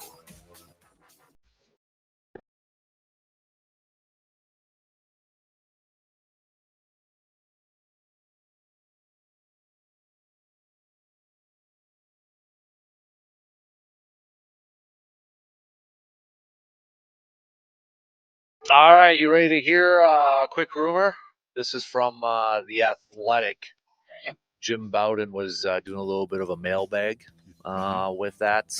And one of the questions that he was asked, will the Red Sox extend Alex Bregman before the deadline? If the Sox go on a winning streak, establishing themselves as buyers at the deadline, what relief pitchers should they get? He answered, the Red Sox would like to extend Bregman before the trade deadline, but it won't be easy with Scott Boras as his agent. And I'm hearing in my conversations throughout the league, if he's not extended, they could end up trading him to Seattle, Detroit, or Milwaukee. Dun, dun, dun. Scott Boras, BFF of Mark Anastasio. So who would you trade for Alex Bregman? Sal Frelick? No. Jacob Mizz? No. I'm trying to think, because Bregman, he'd only be half year. He ain't signing in Milwaukee long term. I would not imagine. So Joey Ortiz. Okay, Yeah, cool. Joey Ortiz. Well, the Red Sox made some questionable moves over time, so maybe they can be tricked into another questionable. Yeah. Come on now, baby. Oh, boy. You can't trade south. You don't have any other outfielders right now. Yeah, that would so, be a problem. yeah. Gosh, remember back when the Brewers had about, like, what did it seem like, about 33 outfielders on their major league roster? Now you actually have them. Let's go, You have them- though. Come on. We got a rumor. Let's do it. Let's do it. Okay. I mean, this might be one of these, it's just an honor to be included kind of things. Like, you wouldn't want to do that if you're the Brewers because of who they'd give up for a short period of time with Bregman. But this speaks to the They got some quality of young the season. pitchers, depth You pitchers. could do over that, there, yeah, you that's know. true. But this speaks to the quality of the organization that's been put together even in this year that was looking like this was going to be the off year that occasionally happens. Sure was looking like that. Yeah. Well, here we are talking about them as an Alex Bregman trade destination. Dang. I'm all in now. Okay. So I was teasing that top 40 list here too. So this was version 2.0 because version 1.0, this was also from the Athletic, top 40 trade deadline big board. And the first version had Freddie Peralta at number 2 on that list. Rhys Hoskins was listed at number 27 on that list. Both those players no longer on the list. Freddie Peralta, probably for obvious reasons because, well, Brewers are now in contention. Rhys hurt. So, you know, done. He's not going to be coming back till August, it sounds like. But Bregman is now number 2 on this list. So you got a lot of Red Sox players. Duran is number 1 on this list. Abreu, I'm not surprised. I mean, even our oldest Chapman's in there. Well, I mean, the teams populated are the ones that are. It's either underwhelming teams, so Duran, Bregman, etc. Yep. There. Griffin Jacks, former Express players, number 9 on here. So. Interesting. Now the Twins one is. Now, that's one that could turn around depending on how they do. It's a small sample size because they were trending down. Then they take the Rays series, looked great against Chicago last night. But is that a 4-game stretch of overall good baseball and some clutch hitting and getting a walk-off bunt? Right. Or is this the turnaround the Twins have been looking for? If it's the former, then there's a reason why Duran and Jax. Who else was in here? Bader. Yeah, Chris Paddock is even on the list. Why they could go.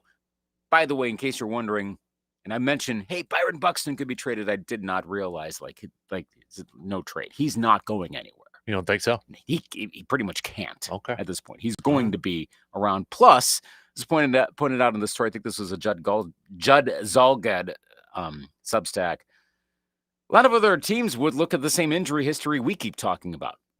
Like, okay, yeah, cool. We'll trade, but odds are he's going to spend a third of any given season, and he's 31 on the IL. Heck, at this point, I can't imagine I was the only Twins fan that when he was announced as a home run derby participant was like, cool, he's getting injured in this, right? Like, he's going to be the first home run derby participant to land on the IL from an injury suffered during the home run derby. But he's going to stay with the team long term. These other ones can go. Jax could go. But let's see what the next week brings. But the Diamondbacks have really fallen off. The Orioles, we know. The Braves have not put it together. And what do you know? Most of this list towards the top are those guys.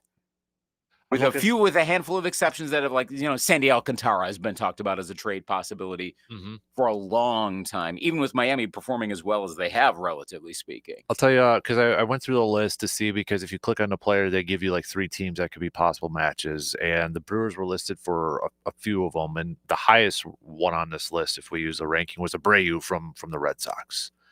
And that one intrigues me just because of, well, not only because he has 17 home runs this season, they would control him for a few years. He's not scheduled to be an unrestricted free agent until 2030. He's an outfielder, really good defensive outfielder, has some pop. Brewers pride themselves on defense. They need some pop. I mean, he does play right field, and I mean, they've got the GOAT in right field, but Sal Frelick can play elsewhere too. So I'm just, He's young enough. You can do a couple different spots over there. So I'm just saying, but Okay. that could be a potential over there. But I think. What are the odds the Brewers will actually make a wow move? I was just going to ask, do you think the Brewers make one of those name moves, one of those on your notifications, like, whoa, not they did it. Not the relief pitcher from the Rockies or like who? No, but like a name. I mean, I suppose Alex Bregman of all of these would be like probably the best known. Yeah. Compared to everyone else, I'm just looking through this list. I mean, maybe Ozuna or Albies. Chapman, I mean, has been around long enough. He's probably has better name ID, I guess. But someone near the top where you go, whoa, value, Bregman. I mean, Lugo, Class A, of course, get that. But if it were Abreu, do you think they're going to do that? It fits maybe a potential thing for the Brewers because they would have that control for the years. But again, with that control also means it's going to be more expensive. Yeah. So. And who do you feel most comfortable trading right now? Who's good? Who's not named Sal Frelick? It'd have to be someone in the minors right now in AAA. Looking at that one. No offense to Isaac Collins, but I just feel like that would be an upgrade. Moving Cheerio back to left field, or maybe you keep him at center, then Sal go. But you want Sal in right because of the gun. I don't know. Yeah, it's a good problem to have, though. Is there any scenario where Jesus Mate goes? Ooh, I don't think so. Not yet. That would have to be like. No, I don't think so. Yeah, Kylie McDaniel keeps bringing him up as one of this trio of really good prospects coming up across the league. Yeah, I think I get the feeling he has him about third of those three, but still, it's near the top. I honestly feel like he is going to be the guy that replaces Bryce Terang because I don't feel like Bryce Terang is going to be long term. Okay. Just because of money wise and such. They're going to, that's why I feel like Cooper Pratt next year is probably going to be the starting shortstop. So, yeah. Oh, I'm ready to get heartbroken. I am so ready for this. It's going to be someone. So, my confidence level that they trade for somebody big, though, is okay. Bringing out the meter. 10 that they're going to do it. 0 that they're not going to trade for anybody. They stand pat. Yeah. I'm at a 3. I feel like I'm up to like a 6 right now. Ooh. Now we're talking name play. Like oh, that's a meter mover. Because Jeff Passan the other day did say he feels like the Brewers are a power bat away from being a legitimate World Series contender. And this was before the Dodger series. Yeah. The way the National League is playing out. I mean, maybe this is the year they finally get the breaks. It's about time. Okay, now you're just tugging at the heartstrings. I know. Now you're playing. I went through a list of, just for comparison. It's one of those things that I'll put on my computer just because my brain works better this way. Looking at the simple rating system histories for like Brewers, Twins, Bucks, Timberwolves from baseball and basketball reference. And so I'm looking through last night. I finally got around to adding to the list the ones from last year. I'm like, hey, what does this all look like historically speaking? Brewers, I believe their second best SRS was last season. Number 1 being 1982. So that was by that metric, last year was the second best Brewers team of all time. Wow. By that metric, if I remember right. Again, I should take another look because it was like 11 o'clock at night and then I'm like getting ready for bed. I'm like, wait, did I just see that right? So over 11, over 18. Interesting. I think so. And again, that's the simple rating system, which is a fairly simple thing. They're not as complex as others, but that's one to use. Side note, I do the same for the Wolves and the Bucks. Not this past season, but the year before combined, I think was the best combined between those two franchises, which it's not really a shocker if you think about their collective histories when they both existed at the same time. Yeah. So I don't know what they're at. Well, look at the standings right now. What is their SRS? Currently, it is a 0.7, which is one of the better that they've had historically. So this is actually a pretty good Brewers team. They have right now, okay, I'm looking at SRS from Baseball Reference. They're number 2 in the National League, behind the Chicago Cubs. There you go. Nice. So if you're looking for some evidence of could they go on a run here, I think so. The only two other teams that have a higher SRS are the Yankees and the Tigers across baseball, and the Rays have the same one. I'm liking it. Okay, so we have some numbers saying maybe they should make the move. But they didn't last year. They didn't. I mean, they brought Nick Mears, but I mean, that was okay. But that wasn't. But did they have to? That's the other question. Would that have got them past the Mets in that game? Well, Probably. Maybe if he pitched instead of Devin Williams, I don't know. That's the thing. Like, it could have all led to that same scenario, and right. So I don't know. I feel like, but we said it with Corbin Burns and such. What was it? Let's take advantage of it. Try to go all in, try to push it, and they didn't do it. Yeah. Freddie Peralta's kind of in that same boat right now. He's pitching at an incredibly high level, but I could see him being traded next offseason. Mm-hmm. I mean, maybe you try to go all in here, and then if it doesn't work, then maybe next year is the retool year. Not rebuild year, but a retool year. Which one, really quick, we got 30 seconds for the break. Maybe we can hit this up next hour. More confident in winning a playoff game/series this year? Packers or Brewers? Let me think about that a little bit. I got to think. Yeah. Could throw the Bucks in for following Well, season 2. I think I know the answer to that one. Yeah. So, all right, 2 in, 1 more to go. Stock reports, get those on in if you want to play along. So, we got some news updates, and we'll be back to finish up the final hour after these few words.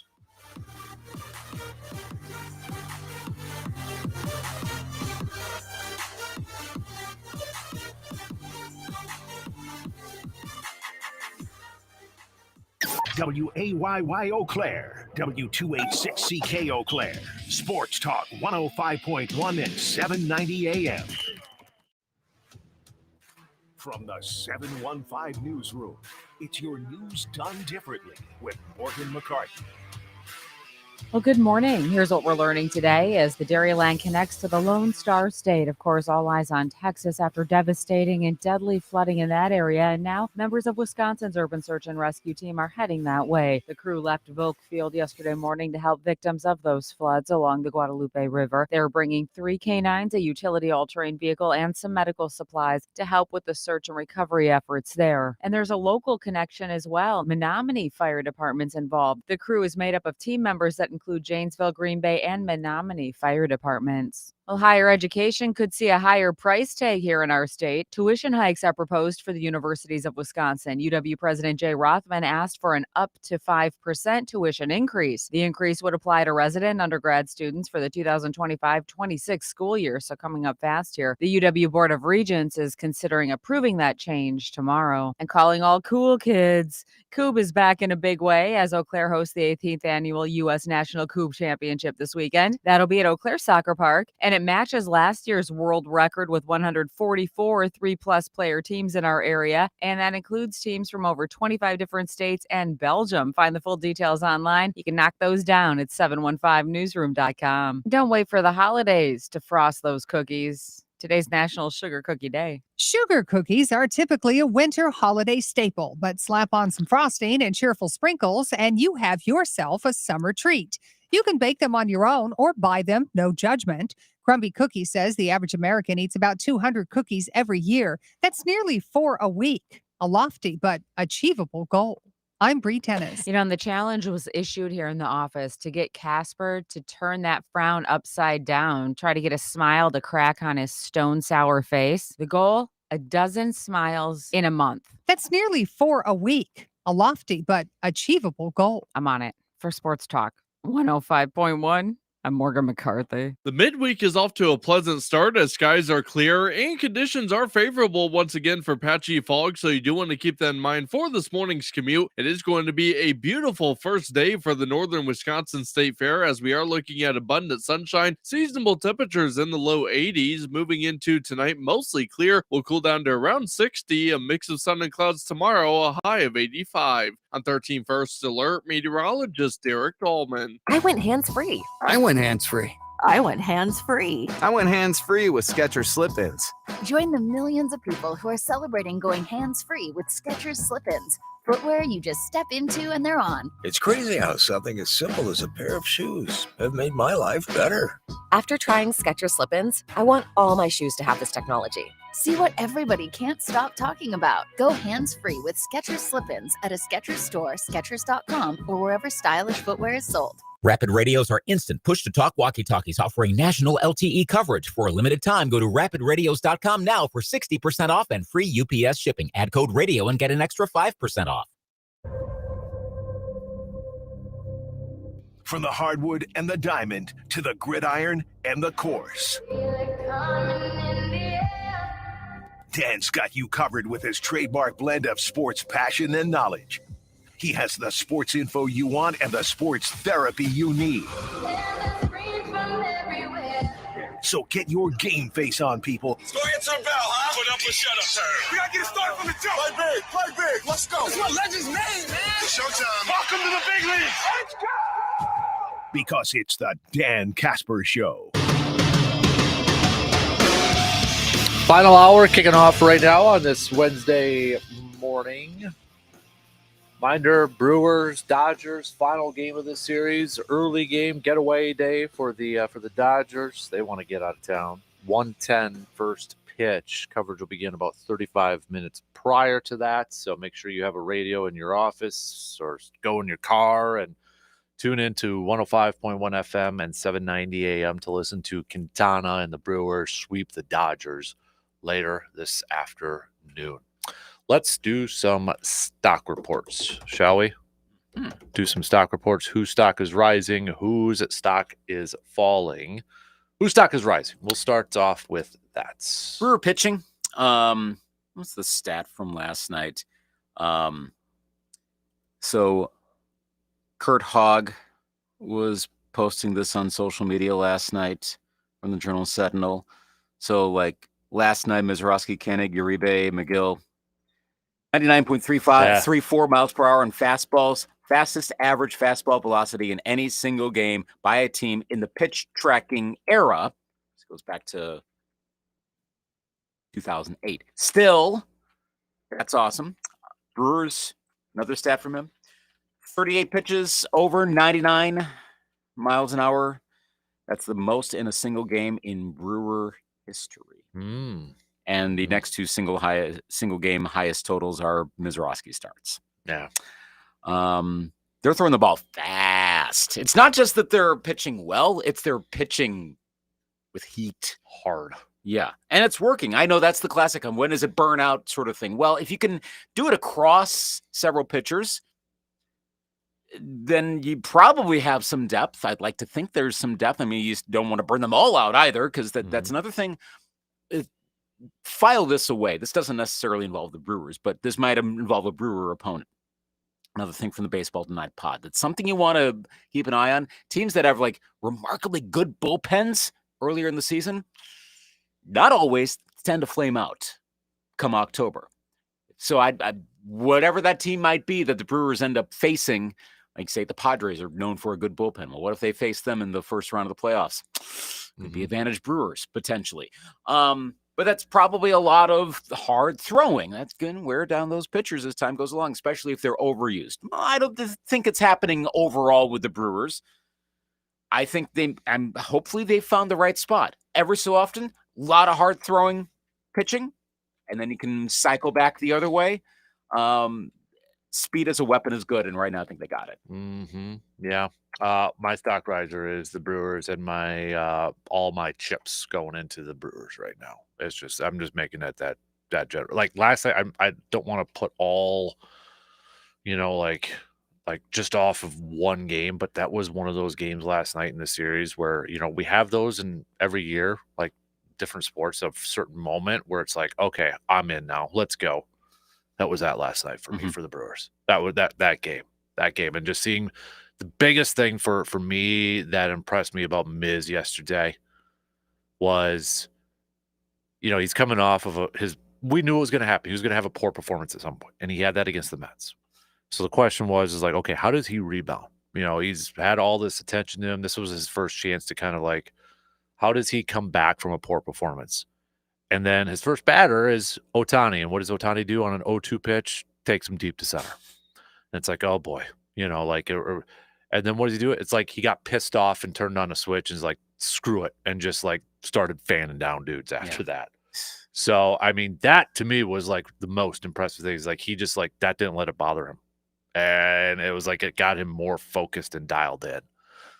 So I think the team, it all goes hand in hand. I really believe that. You get the pitch, like even the night before, Freddie Peralta. I don't want to dismiss what Freddie Peralta did the night before either.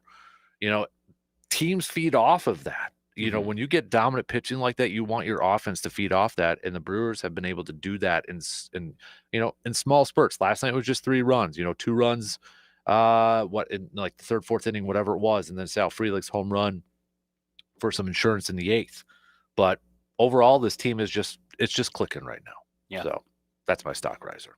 Yeah, I'd agree. Stock faller. I'm going to say WNBA stability. The talk has been bubbling more and more in the past few days. You're hearing more like there's the CBA offer from a few days ago called a slap in the face of the players. There was that one post that was going after Nafisa Collier about Unrivaled. Like, what are you and Brianna Stewart doing? And like, yeah, well, kind of necessary at the moment. It's about specifically that league, as opposed to pro women's basketball is locked in. Is the WNBA going to figure out the best way to do it? Like, I don't think we're going to find ourselves 5 years from now going, remember the WNBA? And then they ruined their chance when Caitlin Clark came. But we're coming pretty close to the next contract, and there seems to be as much, because remember, the CBA expires after this season. Yeah. Would not be surprised. I know we got a long ways to go between the end of the season, the beginning of the next. This is October to May. It's a big stretch there. But I don't know how quickly they're going to come up with a fair deal, given the value of these players needs to be way higher. Did I see correctly? I think winning the Commissioner's Cup gets more money than winning the WNBA Finals. Oh, I didn't see that. It was If that's something the case, like that's that. Holy cow. Okay. Where did I see? But I want to find Commissioner's Cup versus WNBA Finals. It was something where I would wait a second. Yeah, Caitlin Clark called this out last week. Each rostered player on the winning Commissioner's Cup team, Fever won, fortunately beating my Lynx, but okay, fine. Earned up to $30,000 as part of the majority portion of the $500,000 purse. Players on the team that win the title championship reportedly receive $20,825. 2/3, approximately as much as winning the in-season tournament. Wow. Might need addressing. That's one element of this. Yeah. And look, the WNBA has rocketed up in the past. Like, it was going up, up, up. Clark comes, turbocharge. I think to a certain degree, the league is adjusting as well. Remember, they were losing money up till very, very, very recently. I'm not sure if they're even making money at this point. So they can't turn right around and go, all right, $1 million contracts all over the place. It's just not, it's not going to work. But players deserve it based on, we talk about them a lot more than we did even 2 years ago. The name ID is wildly bigger. So based on the revenue that they're surely making, that they can get from Unrivaled, which has taken a lot of the need to go overseas, but ideally the premier basketball league for women's basketball should pay. And I don't know if they're going to, based on what you're seeing the players say and what the league is saying. I would not be surprised if we have a work stoppage. Wow. Yeah. Again, they got a lot of time in between seasons, but this is going to be potentially a rough one. Keep that in mind at some point. And again, last point on this, WNBA is, even though they've been around for 3 decades, they're still, I guess, fragile enough that there are other options. There's that Unrivaled league that's going to keep going. And if we want to watch the likes of a Clark or a Collier or Wilson, there'll be places to watch them if necessary. It's a warning for the WNBA. Yeah. My stock faller, the Denver Nuggets. with the news that Jokic will not doesn't want to do a contract extension and delaying talks until next summer. Yes, he has 3 years remaining, but he gone. I don't know if he's gone, but it's not good. You don't want to hear that if you're the Nuggets or probably Nuggets fans at this point.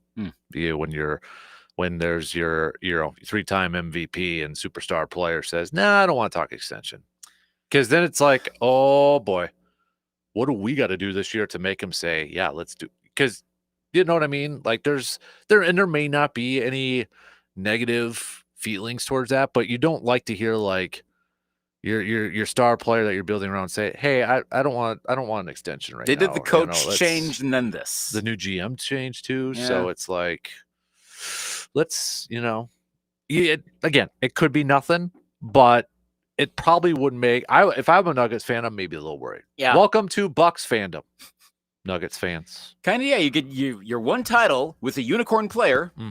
And then this. Now, granted, Jokic is the only player of this stature I can recall where there is, I would say, not an uneducated guess, about a 30% chance that the reason he's doing this is because he might be like, "Nah, I'm done. I'm just going to go back home." Seriously, he might do that. Yeah. This is not him wanting to take his talents to South Beach. But he also doesn't want to be just the guy on a team that goes out in the second round and that becomes the Nuggets ceiling for the duration of his next contract. So he'd like something a little better. And if that is the case, that's very understandable. Yeah. So, I mean, there's financial ramifications, to this too. Like I was reading a little bit earlier this morning from ESPN, if he waits, he could get more money, that sort of stuff. I mean, so that maybe that plays into it or not. I don't know. I mean, he could, if by waiting, it says from ESPN, $77 million.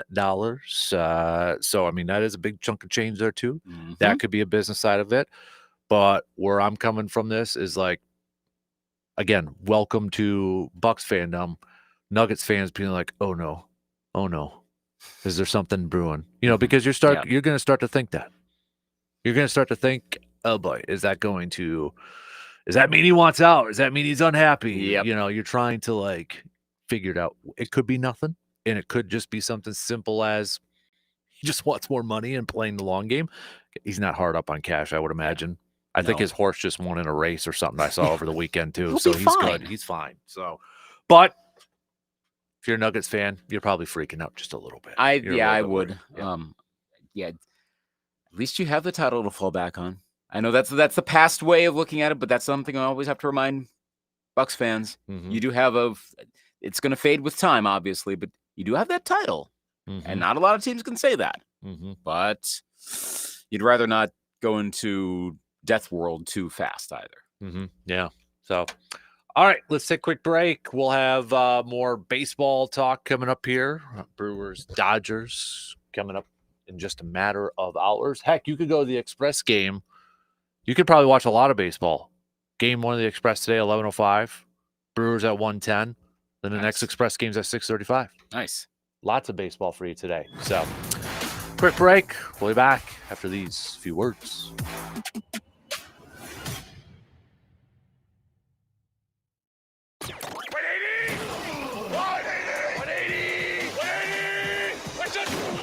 The Dan Kasper Show will be right back.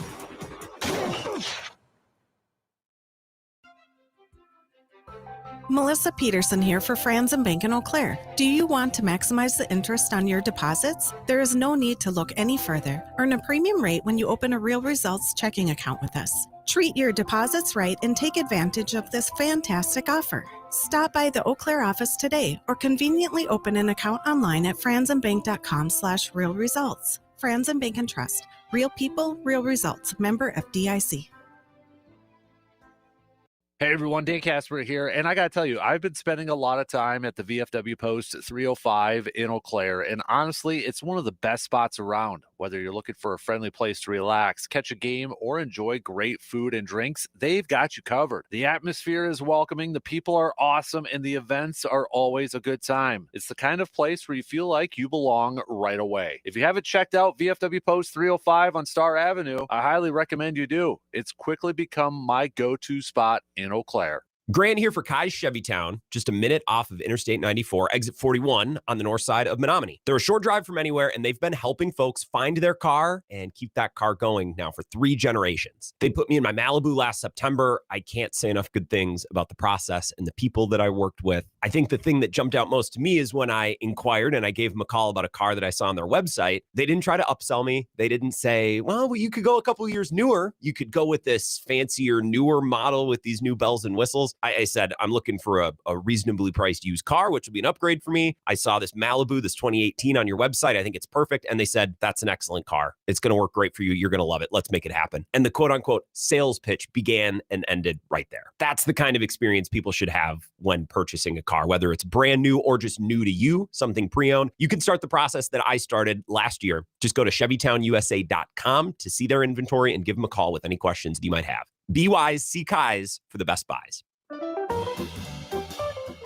Get ready to save with half-off deals. A great way for you to get goods and services that you will love and you don't have to pay full price. Be sure to check out all the great savings that half-off deals have to offer. There's something for everyone, so be sure to see for yourself. Be ready with your credit or debit card and get ready to save. For more details and to find out about all the savings, just go to aroundthe715.com.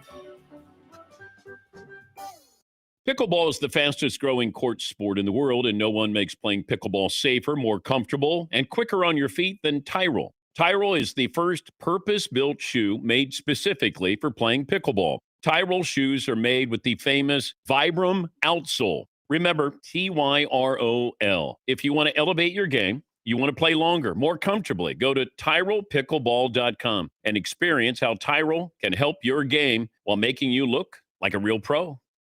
Broadcasting live from the TDS Sports Talk 105.1 studios, it's the Dan Kasper Show.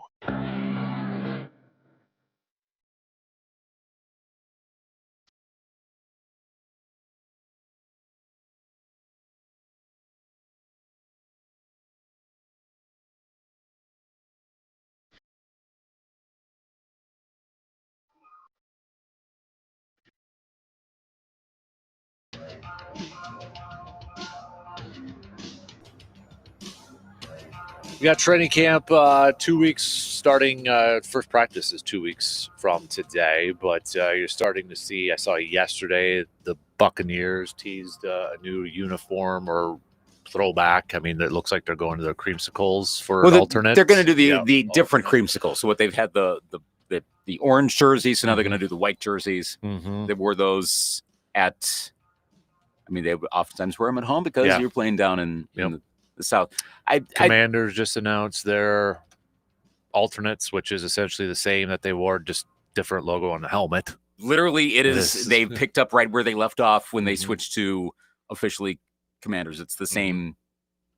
It's the same thing, and it looks right. Yeah, it does. Yeah, I think it looks sharp. And I was talking to Kasper about this when we were on break. This is literally just posted, but I'm quite sure once they get past like the 5-year window of how long you have to keep your certain look, this is going to become the full-time one as soon as they're able to do that. It might take another year or two, but you know where this is going. Now, is there, because you're a uni guy, uniform watch, I've seen some stuff kind of, pop up here and there. Is there any talk or truth to the rumor about the Packers? Yes. Potentially? Okay. I've definitely having a different helmet, which could be like a different, says, so this, I don't know actual legit one, but this says here July 23rd, which is 2 weeks from today, which is a shareholders meeting, I believe. Packers will also reveal new throwback helmets and uniforms. This website says sportslogos.net. While we initially believed with their current 50s throwback uniforms, it's worth noting the Packers have one jersey slot available and notably wore gold jerseys with green or gold pants that season as well. Yeah, sportslogos.net, UniWatch are like the two most reliable. Okay. If they're reporting something, I mean, don't necessarily take it to the bank because they're relying on other stuff too. But they're in uniform logo world, UniWatch and sportslogos.net. That's the Chris Creamer site. So it sounds like it's reliable. It's just the helmet. They're Yes. okay to go with their 50s. Yeah, jersey. because I'm reading the UniWatch. Ironically, the UniWatch post about the sports logos that post. Okay. They sometimes will cross over that way because they totally get along.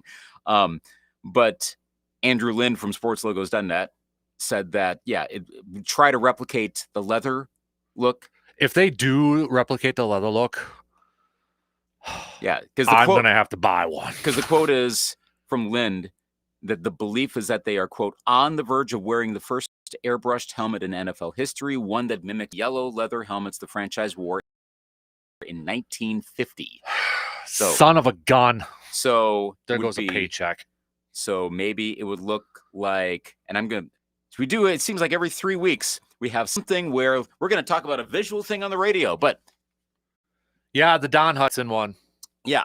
I just showed Kasper that. But what it might be is like what Illinois did, those really awesome airbrushed helmets from last year. Remember how much praise we were like, oh my gosh. That's what the Packers might do. And if there was ever a franchise to do that, like that. Yeah. Might have to get it to go with my Don Hudson jersey. Son of a gun. And now, again, we don't know. Maybe it's going to be different. This is speculation. But everything is pointing in this direction for that. Yeah. So if we're going to have alternate helmets in the NFL, which again, it's a little bit of careful what you wish for. At what point do the Packers have an all black thing? Don't think that's ever going to happen. Well, they did the all white out in 90-degree heat, which actually worked out. Good job, probably, guys. So, but I think it's going to be that. And if it's airbrushed,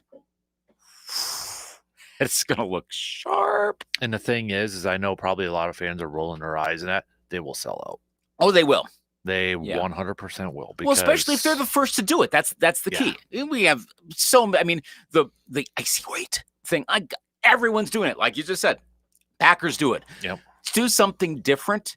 And they would be, we know the usual suspects, which franchises would be good choices for that. Mm-hmm. So good for the Packers if that's what they're going to do. Because see, now I'm in a thing where in my man cave, I've got 3 helmets. I'm kind of like, I would like to get into this, like collecting helmets or stuff like that. Mm-hmm. Like I would love a legit leather helmet. Like, I don't care if it's from a high school. Mm-hmm. I want a legit, not a reproduction. I want from then, an artifact, if you will. Like it could be a high school team from the 40s or so. I want a legit Spalding, whatever leather helmets. It's got to be one where there's eBay, but I don't really want to go on eBay and do that. So if anybody's got one in your back garage, let me know. You have nothing better to do with it. Yeah, like I want that. Like I got a Packer helmet. I've got an old Blue Gold football helmet. I do have. Shout out to Express. We went to a sports talk night and took the kid into the swag shop, and they were selling their old batting helmets. I'm like, really? All right, I had to get one for the man cave. Wow. So I'm kind of in that. Like I want an old hickory stick golf club. Like old hickory stick. I want the retro throwback stuff. I know this wouldn't be retro throwback, but it's honoring that. So yeah, I would want that. See, now that makes who can evaluate stuff? Because I've got a box full of balls, like tennis balls, baseballs, and such that like I played with as a kid. And lately my daughter has been taking them out and playing with them. And side note, she's figuring out how to put a glove on. One of my lefty or righty gloves. I think she's a righty. I mean, okay. I like, okay, when she tries to throw the you remember 50 cents pitch? Think that only a little worse. So we got some work to do on that.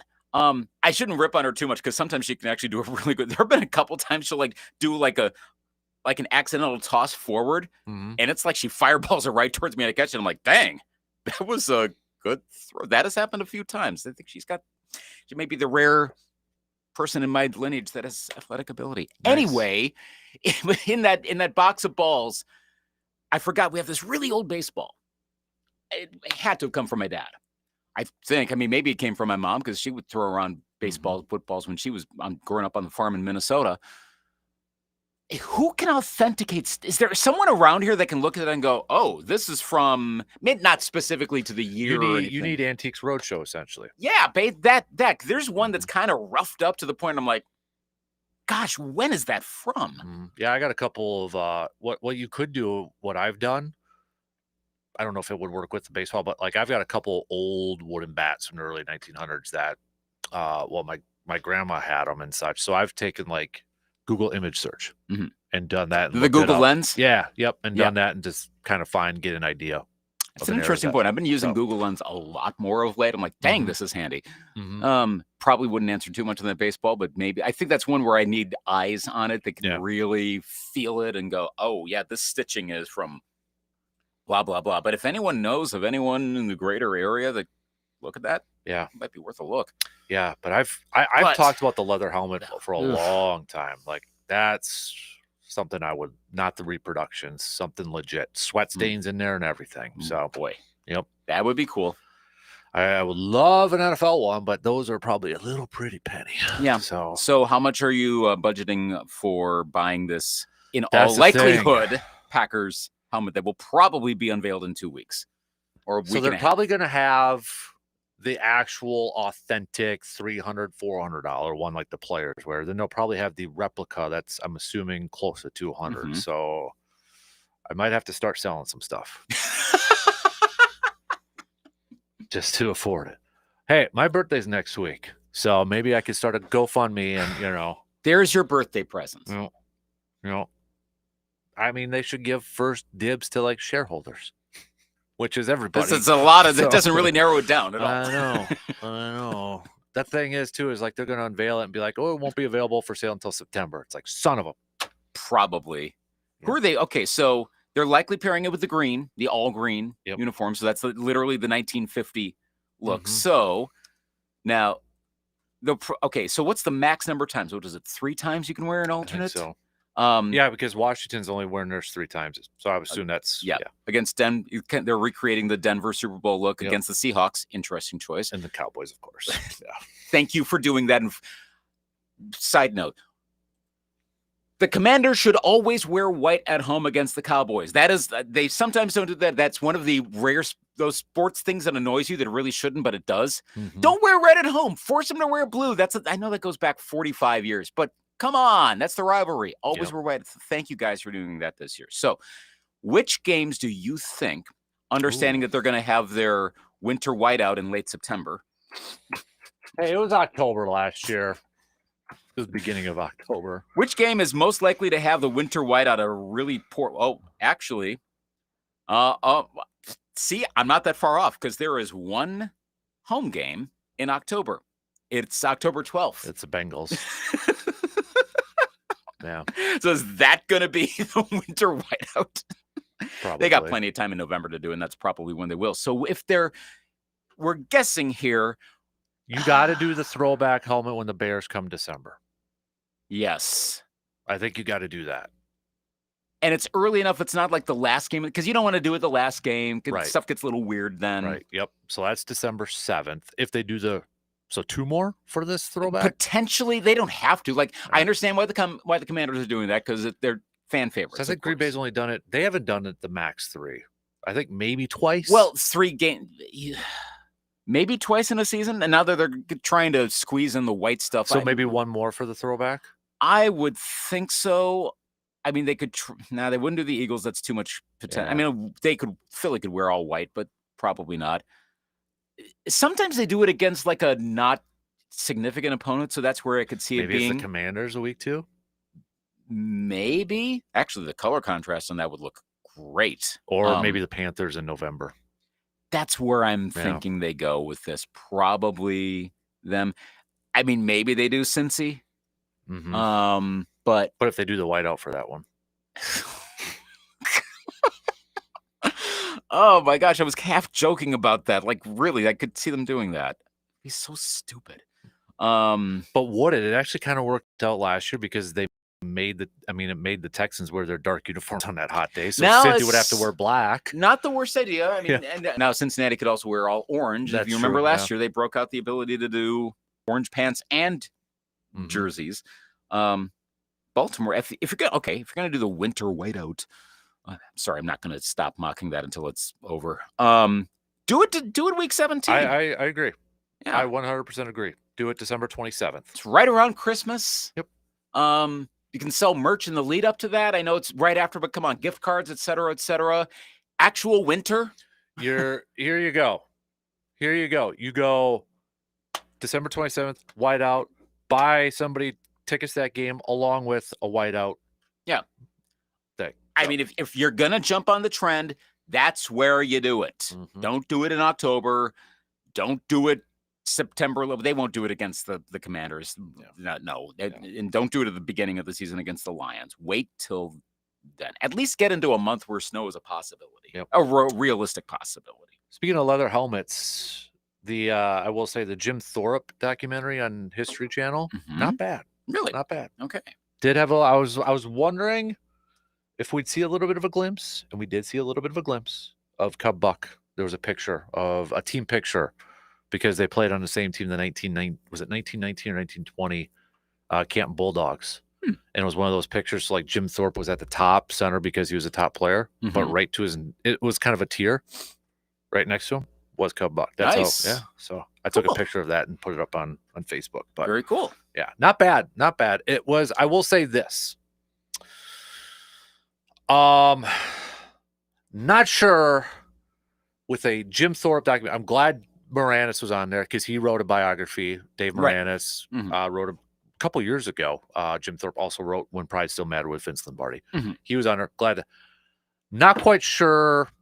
I'm not trying to pick on them, but I wouldn't have pegged them to be contributors to this documentary. Adam Schefter and Jameel Hill. More common. I'm not saying they were bad.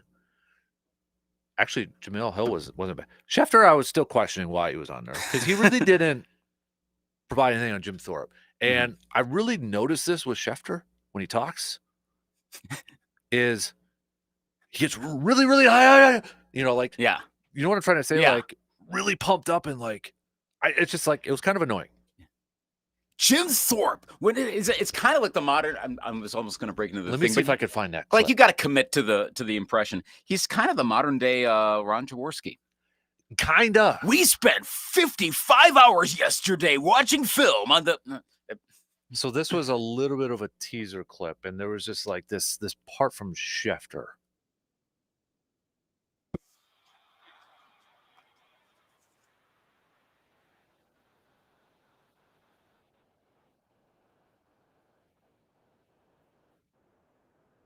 That entire time, you know, it's like stuff like that. I'm like, he speaks it up for like everything. But that's what he contributed. Yeah. He was out there and he played the entire time. Next guest, and it's like, but it's Adam Schefter, so that's it's the classic documentary thing where you bring in like one contemporary famous person that really doesn't have a tie to it. You see it all the time. Like the Yacht Rock documentary, I think, had like a couple really contemporary pop musicians. Like, why are they on? Oh, it's just to hook other people to watch it. Otherwise, they wouldn't know if they don't know all the historians on the show. Yeah. The one thing I did learn about Jim Thorpe, and they just casually mentioned it when he was playing baseball, he played for the Brewers in 1916, Milwaukee Brewers. That minor league, right? Yeah. Wow. I did not know that. I don't think I did either. What the heck? Nope. Yeah, because they were a minor league team with the Giants. Well, that's so I was like, oh, that was interesting. Wow. So, okay. Yeah, because they just casually mentioned Milwaukee Brewers. I'm like, and Hudson even's like, what? So really? Yeah. Okay, that's interesting. Right? So in the annals now of greatest Wisconsin baseball players, do we have to make room for Jim Thorpe? Maybe. How well did he play with the minor league Brewers? I actually have that up because I looked it up. Okay. Thorpe played a full season with the Brewers, batting .274, 10 home runs, 85 RBIs, and he led the league in stolen bases with 48. Not bad. No. Okay. Nope. That's pretty cool. Yeah, Brewers sucked that year. They lost 100 games, but Jim Thorpe played well. Not bad at all. Yeah. Let's see. Where do they? I'm curious now. Where do they play? They played at Borchard Field. Mm-hmm. So he played it. Well, I mean, you can't walk out on Borchard Field because you'd be suspended in the air over the interstate. But that's wow. That's actually some pretty cool history. Yeah, neat. Yeah. So I did not know that, and Wow. apparently was mentioned in Morance's book, and I actually just ordered the book yesterday. So nice. I know it's a very long read, but give your book review whichever year you get around to finishing. yeah, it. it's 600 plus pages. That is so that might take me a little bit, but that's intimidating. Mm-hmm. I was really intimidated by it when I first saw it, but it said, because I looked this up. This is from the Milwaukee Journal-Sentinel, and I think it's part with Dave Moranis. Thorpe must have liked Milwaukee's Borchard Field when he returned there a few years later as a member of the Toledo Mudheads. He hit 3 homers in a game against the Brewers. So, yeah, fascinating. Yeah, I did not know that though. But little nugget for the day. Okay. Well, Trivia question: if you want to impress people, true or false? Did Jim Thorpe ever play for the Milwaukee Brewers? True. That is true. That will be really confusing. Mm-hmm. But then you have to do some explaining. Not the current Brewers as you know and love today, but if Jim Thorpe was on this Brewers team right now, would they have that power bat in that lineup? Would they be a legitimate World Series contender? Can you retroactively trade? Yeah, if Jim Thorpe was in the middle of the lineup, providing Christian Yelich with some protection right now. Interesting. Mm-hmm. So cool. Not bad. It's about an hour and a half. If you got some time, watch it. Yeah. So it's not bad. Nice. But by the way, in case you're an NBA freak, Chet Holmgren is getting a 5-year, $250 fully guaranteed deal. Chet Holmgren for the Thunder. So, no, he will not be traded for Giannis. Nope. Not that we really thought, but yeah. Okay. So, really quick, I know what it was, but what was your reaction to last week's news? Turner, Dame, my phone was going off, and I'm like, actually, this one of is my Josh first Jacobs and Aaron Jones all over again. Well, honestly, one of my first thoughts was, what are your thoughts from being on vacation when the Bucks are doing everything? Like it was like seemingly like every 3 hours, the Bucks have now decided, like, what are you guys doing? Just are you drunk? Which we all knew was going to happen because that's free agent week. My first reaction was the stunning, like, the what? When I saw the Lillard news. I've wanted Miles Turner for years, as you know. Yeah. So I was like, oh, they got it. How? And then it's like, oh, okay, that's how. And so now we've entered into the lexicon, what is it? The lexicon. Now I can't think of the word. The extent, or what's the term for what they did with Lillard's contract? I'm blanking on it. Extended it. Yes. So they like extend. It's almost like the void years in the NFL, but like Ryan Braun now gets paid every July 1st and that sort of stuff. But yeah, they've pushed it so like there's like $20 million cap hit every the stretch. Stretch. Yeah. That's it. Stretch it out for 5 years. So that has now become a topic. Yep. Which will be addressed in the next CBA. I'm not saying that because I know that, but let's be real. Yep. It's going to be addressed in the next CBA because other teams are going to take advantage of that. I don't know that it helps the teams that are doing it. Well, it's like, will baseball be addressed with the deferred money with the Ohtani deal? Right. That's another one. That will almost certainly be addressed. I was stunned by it. Thought, wow, we're putting the bow on the Lillard era. Everything else was like, okay, they're making moves. Didn't surprise me. Even Lopez going away, that didn't really surprise me. I figured that was going to happen a few years ago. I was a little surprised he kept coming back. I think I was more surprised that players kept re-signing. Yeah. It's very quiet in terms of movement, changing teams. There's your second apron coming into play here. So again, a reason why I think the next CBA is going to be different. Yep. But would we? This is the thing that I most thought. I'm not even really addressing Turner more. It's more Lillard because that was such a big deal when it happened. Do we call the Lillard era a failure? Yes. because you didn't get past the first round of playoffs. Yeah. Now, here's the one asterisk, because my first thought would be, yes, it was. Did having Dame Lillard for the past couple years keep Giannis for the last couple years? Probably. So in that regard, was it a failure? But then at the same breath, would keeping Drew Holiday make Giannis want to leave? I don't know. Like, again, there was all that uncertainty afterwards. Like, what was it? Chris Haynes was reporting that Giannis was upset about this, but then there was another counter report that he knew. Yeah, and it's like, what? And my thing is too, there's no way Turner goes to Milwaukee unless he talked to Giannis. Right. I mean, come on. We can't be that dumb where they didn't talk, or at least he didn't inquire and say, hey, Giannis. Because that was the other thing that, at least it was talked about in an analysis of this, but it gets underwhelmed because of the underreported, I should say, or under-talked about because of the Lillard part. But look what happened with the Pacers and Turner. They thought they had him, and suddenly he's gone. To their arrival. Yeah, like, what? So, there's that side of it. I feel like what this all tells, the whole talk about a gap year was not in the conversation. Because that was the rumor that the Bucks were going to try to sell Giannis on a gap year. Yeah. You don't do this, though, if you're planning a gap year. Right. You're not cutting Dame and bringing in Miles Turner if you're like gap year. Now I look at the East. Pacers are decimated. No Miles Turner, no Tyrese. They've already ruled him out for next year. Pacers. They are having a gap year. Yeah. Okay, fine. I don't know what Boston's going to be like. No Tatum for a big chunk at least. No Drew Holiday. Porzingis is gone. I don't know what Boston's going to look like. They still got talent, but I still think they're a playoff team. But are they a top 4 team? I don't know. We joked about it, but it happened. The Knicks hired Mike Brown as their head coach. There you go. They got talent, but again, it's the Knicks. Who the heck knows? Cleveland. They're probably still going to be up there. They'll be good, yeah. Orlando maybe not as good moves. winning. Yeah, Orlando's going to be good. Atlanta, I think, is going to be decent. Uh-huh. But, you look at it. Okay, Giannis. Pistons are going to be a definite factor. But you look at the Bucks. Can you rule them out coming out of the East? You can't.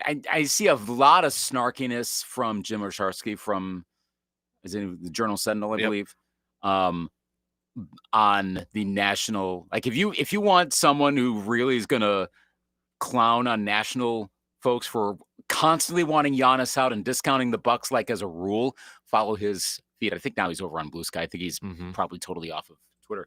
Regardless, he was snarking so hard after this of like despite all of this, like Lillard is happy and the Bucks are the one team in the East that still can't compete. Like really? What? And again, he's being facetious to a degree. But there was that sense of every team has a shot except the Bucks. Bucks have an absolute ceiling, but you name it, short of the worst of the worst, like the Wizards. No, I think the Bucks have a shot. As long as Giannis is on that team, they've got a shot. I don't know that it was the right move ultimately. It could blow up. Realistically, they're probably getting to the first, maybe second round. But I think at the same point, you can't really, at least John Horst, you look at his tenure as general manager, he's done what a lot of Brewers fans have wanted their team to do: take risks, make moves. Longest time Ted Thompson too. Not every move has worked out for John Horst. No, a lot have not. Yeah, signing Eric Bledsoe to a big deal didn't work out, but then shipping him as part of a package to get Drew Holiday worked. Yeah, Dame one probably didn't work. Right. So we'll see if this one works. But at least I give him credit for realizing, hey, I've got a ultra rare talent on my team. You got to be aggressive and you got to be willing to take some risks and some gambles. This is the opposite of the let's have our show horse for taking in club seats and suite sales and making all sorts of money. And if we get to 500, cool. Or just get to the postseason and, whatever. Yeah. They're doing the opposite. And maybe they're trying too hard. And maybe Horst is, like you just went through the list. A lot of it's not going to work. I think any of us, if this is what the motivation ultimately is, good. Give them credit for doing that. They are trying stuff. Yeah. Okay. I can't. We make fun and we kind of roll our eyes that they don't have any draft picks, but again, is Giannis going to be around in 2035? Yeah, probably not. No. And at some So- point, you're probably going to have to recycle again. And Yeah. And I know the odds are that the Bucks are probably going to post Giannis, probably be a legit also ran. As much as people tried not to talk about the Bucks a lot right now, they'll fall back into that zone they were before Giannis was really good and before Giannis was on the team, unless the NBA comes up with something in their next CBA that turns them NFL style, where every single franchise matters. Even in the NFL, there's a hierarchy, but to the point where you can talk about the Jaguars and not immediately get a tune out. Right. Maybe the Bucks can get to that point. That's a big cultural thing. That's 10, 15 years down the road, but work it right now. You got Giannis, try to win. And they're doing it. The biggest question I just have on this team is Doc Rivers. So yes, that's. I love the Russell Westbrook or Malcolm Brogdon rumors now about potentially. I mean, I think they probably are going to get one of those veteran guards, but Yeah. I don't think it's Malcolm Brogdon. Finally get Westbrook. I honestly feel like people are going to laugh and roll their eyes. I think Westbrook fits that offense if he can just focus on being a distributor and not chucking up 35-footers and barely hitting the rim. Yeah. Just running in transition. I mean, I know it's a lot to ask, but him running with Turner and Giannis out on the wing on a fast break, that's the version I want of Westbrook. Not the version of him literally chucking it up every possession when he was with the Thunder. You think they can lock him in? Wrangle him in, if you will? I guess it's up to Westbrook. Like, what does he feel like what's his ultimate motive right now? Yeah. Is it a ring? Is it just going to where he's comfortable? You know, like I don't know. citywide? I don't know either. What's his talent level And like? didn't Malcolm Brogdon not be a big fan of Milwaukee, like the city itself Yeah, when he was there? that was the problem. So I don't know that that's changing. Right. So, okay. So let's rule him out. Westbrook or Chris Paul for 1 year. Maybe I'm scarred by the end of that game against the Timberwolves last year, where Westbrook single-handedly lost the game. I'm like, oh, that's gonna happen at some point with the Bucks. And I know that's probably one. Like Westbrook's not going to destroy the team overall. But then again, if we're in one of these spots where spots 3 through 8 are separated by 1 game towards the end of the season, we see that in the West a lot. Maybe it happens in the East this time instead of having the hierarchy all set. And Westbrook screws up something, decides, I'm going to go in for an extra assist here. Well, turnover. Oh, gosh, they lost by 1. And they fall from 3 to 8. Yeah. That sounds extreme, but could you see that scenario playing out? You know, numbers wise, last year, Paul, 8.8 points per game. Again, if you're bringing these guys in, I wouldn't count on them for offense. That's not what I want. But he did have 7.4 dimes assists. Westbrook, 13.3, 6.1 assists. Westbrook is 3.5 years younger than Chris Paul. But if it is Russell Westbrook, cue up the Jay Billis and Wingspan talk with him and Giannis and Kuzma and Miles Turner. Yep. Wingspan. Wing Bucks. Lots of length. Ooh, on I the have court there. smell a new city jersey coming. All right, we got to take a break, and we got some picks. Well, one of us picked the Brewers to sweep the Dodgers. That game's coming up in a few hours. More that pick and more coming up in just a couple minutes.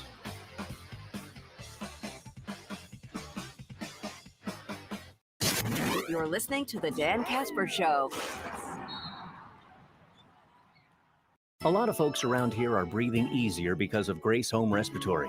They appreciate that Grace Home Respiratory is a local company that puts customer service first. They appreciate that Grace Home Respiratory provides an array of medical equipment, services, and supplies to help their recovery and enhance their quality of life. They appreciate that Grace Home Respiratory has the experience and qualifications that exceed their expectations. So when you need home medical equipment and services, turn to Grace Home Respiratory not only for the equipment you need, but for their dedicated staff of respiratory therapists who are on call 24 hours a day. To find out more, call Grace Home Respiratory at 715-832-7377 or online at ghr-ec.com. Grace Home Respiratory always has your health and safety as their top priority. your expert when it comes to medical equipment and supplies. Choose Grace Home Respiratory.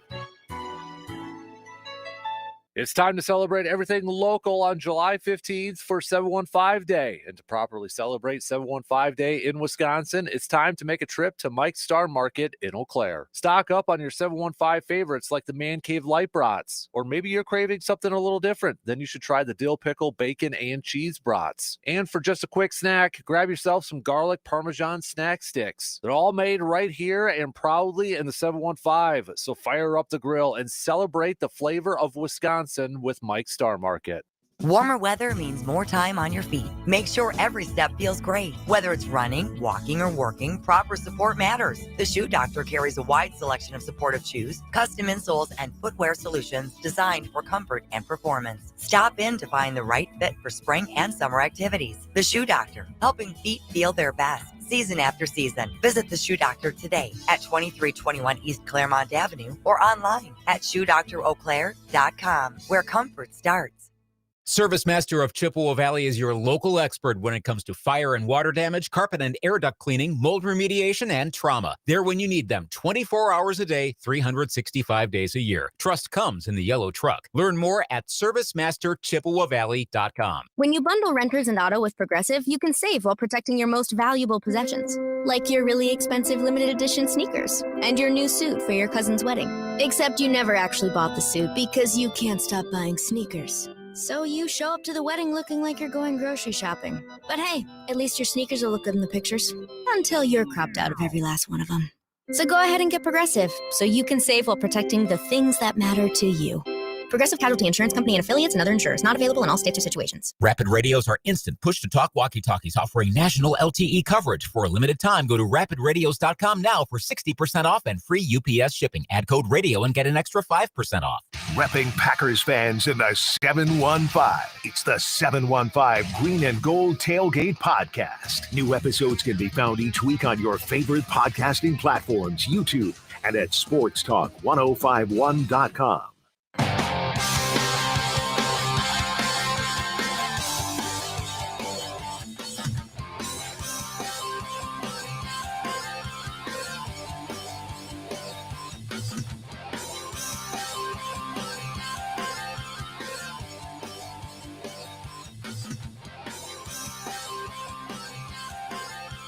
All right, let's jump right into it. We got some picks. We'll start off with a little baseball.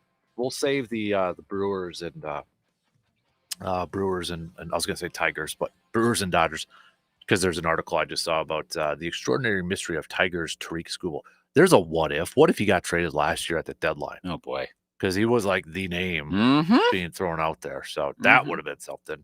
I still think he's not long for the Tigers, given that his agent is one Scott Boras. I think we know where this is going to go. I think if you're a baseball player, you might as well just ask, is your agent Scott Boras? Yes or no? Because it's like everybody is Scott Boras. So, all right, really quick run through here. Toronto and the White Sox, the red hot. How about this?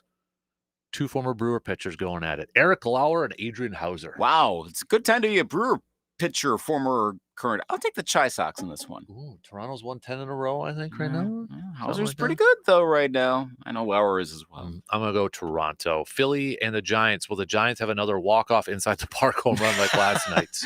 Tends to not happen that frequently, especially catcher-wise. What was that? Passing stat 1926 was the last time that happened anywhere from a catcher. I will go with the Phillies. I'll go Phillies, too. Let's go Tampa, Detroit. I know the Rays have been scuffling of late. I'll take Tampa Bay this time. I'm going to go with the Rays as well. Mets, Baltimore. I'll go Mets. Mets, Seattle, and the Yanks. Seattle. I'll go Yankees. Rockies, Boston. Boston. Miami, Cincinnati. Ooh, Sandy Alcantara. We're at the point of now watching like every start to see if it doesn't make a difference. I think he pitches decently, and the Reds get the win. I'll go Miami for this one. Pittsburgh, Kansas City. I will go with the Royals. I'll go Royals too. Washington, St. Louis. I'll go with Gore and the Nationals. Cleveland, Houston. Oh, I'm gonna go Cardinals, by the way. Okay, I'll go Stros. I'm gonna go Stros. Texas taking on the Angels. I'll go Angels. I'm going to go Angels too. Arizona and the Padres. Padres. Braves, Athletics. Wow. Who would have thought they'd be one game separated in the standing in the win-loss or in the win column? Both with 38-39 in July. Dang. I will go Braves. I'll go Braves here too. How about your Twinnies and the Cubs? I'll take the Cubbies, unfortunately. Yeah, we'll sorry, go Cubs. Brewers fans. All right, Dodgers, Brewers. I have picked against the Brewers in every single game so far this series. So you have to pick against them here. Thank you for understanding my logic, and I got crap for it. So, well, I mean, come on. You're trying to the bigger picture here. You're trying to help the team win. Yeah. I'm going to pick the Dodgers. I can't see them being swept. Well, they just got swept by the Astros. I know. So maybe it's two sweeps in a row? Maybe. But I'll pick the Dodgers. Do I see right that is it Tyler Glasnow that's going to get the start? An actual Tyler Glasnow appearance on a Major League Baseball mound. Your eyes do not deceive you. It really is happening. Wow. Jose Quintana's mound. I got to keep going. I'll go with the Dodgers, but yep. Send the hate again. I don't care. That don't bother me. Yeah. So keep going. Keep calling me haters. That's fine. It's fine.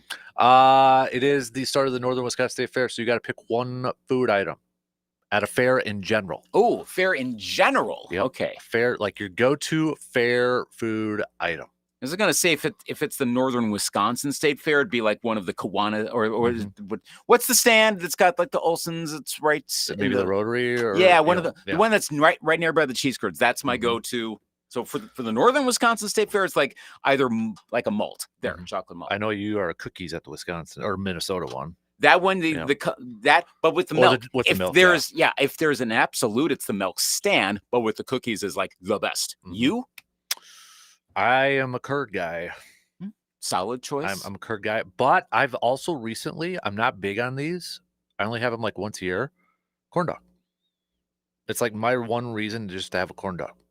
Yeah, was it the tornado or not the tornado? What was the like eliminator or whatever that massive one is at the Northern Wisconsin? I have not had that one. It's huge. So years ago, so maybe they don't have it.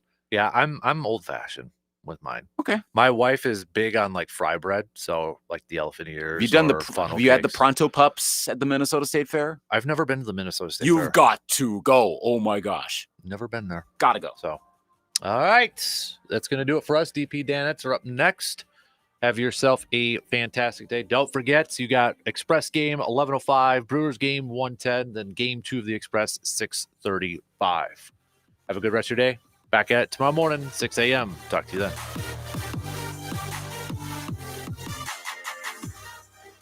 You're listening to the Dan Patrick Show on WAYY Eau Claire.